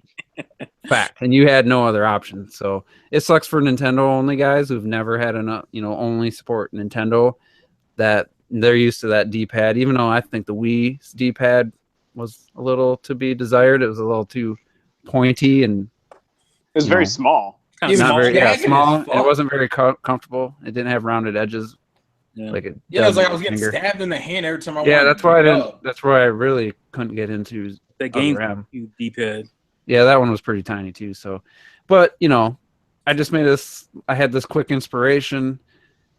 grabbed the tablet and recorded this low audio quality video, but people seem to really enjoy, the direction I took with it. And it was pretty great for the little 3-minute video. It was great. People are tired of hearing the same. Everybody's hearing the same crap, so we're tired of hearing it, and we like to hear some rebuttals that make sense. So, and I don't want to get into this a lot, but I did the putting the controller price video to rest video. And let me check, because the last I looked, it only had 3 downvotes and it had like 110 plus thumbs up. So I'm like, yeah, I mean, people agreed. No one tried to counter it, because if they did, they'd be really stupid. And guess what? somebody tried to counter. It was such a long comment that it blocked. I had to approve it because it was so long.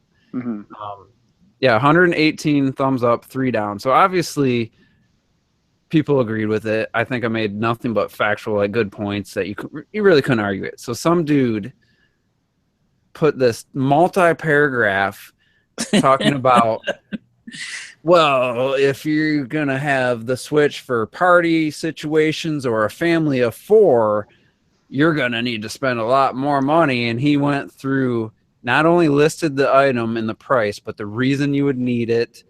It was like multiple sets of extra Joy-Cons, extra dock. That's someone who works for Sony, man. Games, 4 or 5 games. And I didn't even read it all. And I just went down, remove comment, click. Like, I didn't even acknowledge it. It was the most ridiculous thing. All that I remember was the total he was saying you would have to spend on the Switch was like $950 or something, not including tax. And I'm like, you listed all these items for a family of 4 for party gaming, and it's under 1,000. What would the PS4 version of that be? Like, to buy multiple controllers, an extra dock would be like an extra system, so you could have it in 2 rooms. And it was just like, I don't get these people.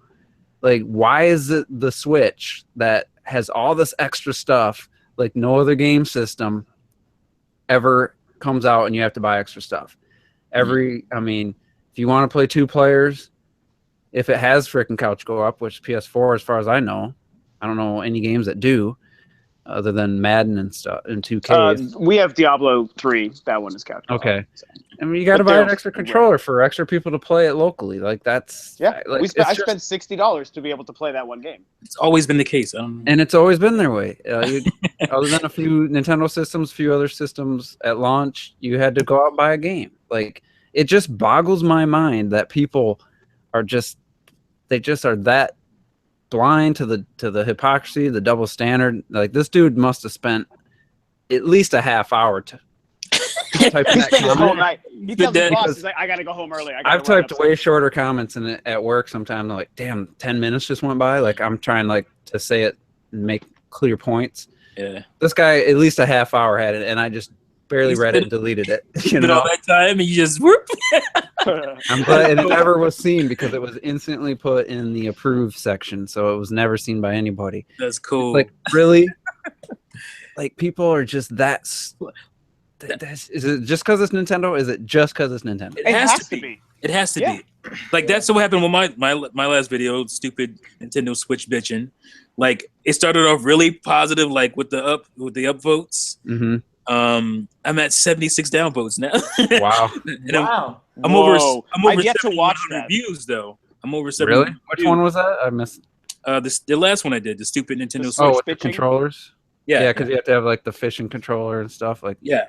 Stick. And the thing is, I was expecting to have multiple comments about people rebutting it, and there's a few, but with 78 or 76 downvotes, you would think there'd be a lot of people. Oh, this, and that. It's just hate, man. It's just blind. It's just blind hate. Yeah. Because if And you that's can't why. even comment. Sorry. Oh, I was just saying, if you can't even comment with a rebuttal, and Then you don't, yeah. that many downvotes, then it's just hate. It's just blind hate. I will say my video was because you blatantly missed the D-pad on the 360 controller. Yeah, I did. That's why I made my video, because I think, to me, that's one of was the the worst arguments. Because you could not play 2D Fighter with that. I tried. It wouldn't do the directions you wanted. It was, especially after it got wore out. Yeah. Did it for a while, then it was terrible. So, but anyway, the majority of the reception for that video for the last couple. Juice Opinion's been pretty positive. So I barely use that controller too on my 360. I had a third-party one. Did you? Had a way better D-pad on it, so that's one I use most. And like I said, we haven't even. I mean, some of us tried the Joy-Cons, but I think for a 2D platformer, those directional buttons would be just fine because you don't need the 8. Yeah, that's what I don't get with people's complaints about this thing. Like, there is essentially still a D-pad. Like, it's not like we're not going to be able to play games with those 4 buttons that are up, down, left, and right. So I really don't understand. Yeah, we'll have to see how it works for a fighter. Such a freaking deal. Yeah, that's true. I get it. I mean, the fighter thing is a legit argument, but overall, I just don't know why it blew up into such a thing. And it's like, try it and tell me that a 2D platformer, because you only ever really have to press one direction at a time. Like, I mean, yeah, I wish they had to make a choice. All right, we're gonna have a D-pad here, or we're gonna have it so you can split it into 2. Yeah, it has to be two identical controllers for instant local multiplayer. It's very simple why this is a thing now. Yeah. For the last 3, 4, well, maybe more than that if you count the Wii. Some people had their thing about the Wii. The longest time Nintendo has been getting shitted on, it's been accepted, and the industry for the most part as well. But now there's a lot of positive buzz around Nintendo, and a lot of people just cannot deal with it. They can't hang with it, man. They're so used to everybody shitting on it. Now that there's this positive buzz around it, they just, oh no, we can't have that, you know. Nintendo, like if Nintendo cured cancer, people would be like, well, their D-pad sucks. Why they take so long? Fuck off then. And it's like suddenly 2D platformers and fighters are suddenly this huge like thing dude, Juice, that was the next thing. I was like, I love fighters, and I'm not going to disparage the genre, but really, how many fighters come out every year? Not many. Like, not that many. This is in the 90s. Tops. Like, yeah, if this was 1994, you'd have a really big problem, but it ain't that era. Like, it's not that big of a deal. And these guys care about 2D platformers? Get out of town. Yeah. Nope. I mean, don't they have that fight stick coming out anyway? You know, all the professional. They do. For that. Yeah, I mean, if you're a serious fighting fan, you don't use a D-pad anyway. Right. So I wish I would have. But what would they complain about, though? It doesn't come with a fight stick, guys. Like, or 1-2 switch. For anyone that's played a platformer in the last like 5 years, like they design them for the analog sticks. Like I played Shovel Knight, I played Donkey Kong, Rayman. I played all those games with the analog stick. So I mean, the argument's mute anyway, unless it's Super Mario Maker. It's the only game I really felt the need to go down to the D-pad on the Wii U. Other than that, and I guess maybe New Super Mario Bros. U, but most of the games nowadays are designed with an analog stick in mind, and they work really good. Like Shantae works perfect with an analog stick, like absolutely flawless. So, but anyway, last thing, or 2 things. One, you can tell the Switch hype is already, it peaked a couple podcasts ago where we were getting almost 100 live viewers, and now because it's not the new great thing anymore, we're already like cut in half. So we're back to our normal. I think I saw 50 at some point for a little bit. Yeah, it was at 50 for a majority. So you can already tell like the excitement and stuff, getting all these new people. Oh, these people talk about the Switch. We'll watch this podcast, that kind of stuff, and we're getting back to just the usual, the regular viewers that that we've the standbys, the good, the loyal, the people that are here every week. So we appreciate you guys. I got to give my thoughts on Resident Evil 7. I haven't beat it. I beat the second, I guess, boss. Got the flamethrower, and then I beat the old lady or whatever. Marguerite or whatever her name is. Marguerite. Dude, Marguerite, tell me you weren't scared through some of that stuff, man. Oh, creepy. It was pretty cool. I will say the one thing, though. Like, before I got to outside the house, I was like, man, this is really good. I got outside the house. I still like it. But you get in this other part of this other house. The greenhouse. Yeah, it's the greenhouse. And it's the same formula. Like, okay, you gotta find stuff, but there's a person walking around and you have to kind of avoid them. If you encounter them, you got to run. I thought, just from what I had seen in trailers and stuff, I thought the next area was going to be a completely different type of experience. And trust me, you're going to have a different type of I'm sure yes, I feel like the next one's going to be different. But as far as that one, I was like, yeah, I've already done this. So I feel like well, anyway, go ahead. I don't want to. I'm a little less. I mean, it's still good, and I Sure. beat her on the second attempt. Like the first one, I just totally wasn't prepared with my weapons and stuff. Same here. So I mean, it's still good. It's still creepy. I don't get scared. Like I guess me maybe neither. that takes But some of it just like ants you. Like, ooh, what's happening? Yeah, I think Fatal Frame freaked me out way more. Fatal Frame made him Really? Blackwater, but Oh man, I mean, I love Fatal Frame, but I think scare wise, it doesn't even compare to Resident Evil. I think in Zombie U, when you're at the school, like that was one of the scariest. Definitely. Oh things. yeah, Zombie U is very scary. I'm not gonna say Very, very it's like suddenly a bad game. It's still what it was. Yeah. I still like it. It just I'm hoping the next area where the dude called me and is gonna play a game or something. Like I hope that's something cool. So you're gonna get what you want. That's all I will say. You're gonna get what you want. Yeah, I mean, enjoying that, and then Gravity Rush 2, still amazing. I got 15 or 16 hours in that, and it's awesome. Terrell, I like to share screenshots with him. Still trying to entice him. He is terrible, man. He's killing. I got one of the power-ups from the demo that makes it's like lunar power where she literally it's like Moon's gravity, so you jump really far, and it's just a really cool new mechanic that really changes the game. And there's a third power to come that I haven't got yet, and it's just a amazing game. I'll be barely finishing those games probably by the time the Switch comes out. It's another reason if you guys didn't hear, I canceled my pre-order for Horizon. Just did you? Too many games, like those 2 games I want to play, and with Breath of the Wild coming out 3 days after, I was like, there's just no way I'm gonna. If I start this, it's going to be months before I get back to it. So I'm just going to wait, find it. Best Buy's Reward Gamers Club. The game can be out 3 months and you still get the 20% off.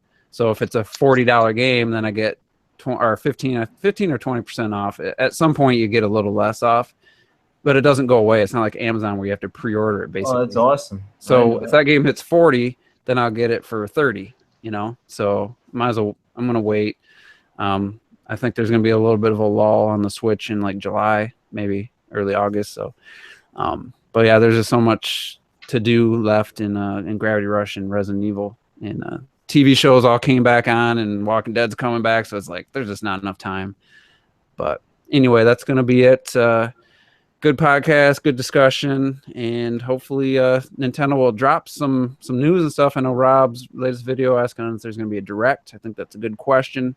I think they should do something. I think we need some more info coming out, something more to talk about. So we'll see what happens between now and next Monday, but just 25 more days. That's all I can say. Can't wait. Less than 4 weeks. It's exciting, and So everybody have a good night. Anybody that's watching this live, appreciate for tuning in, and we'll see you next week.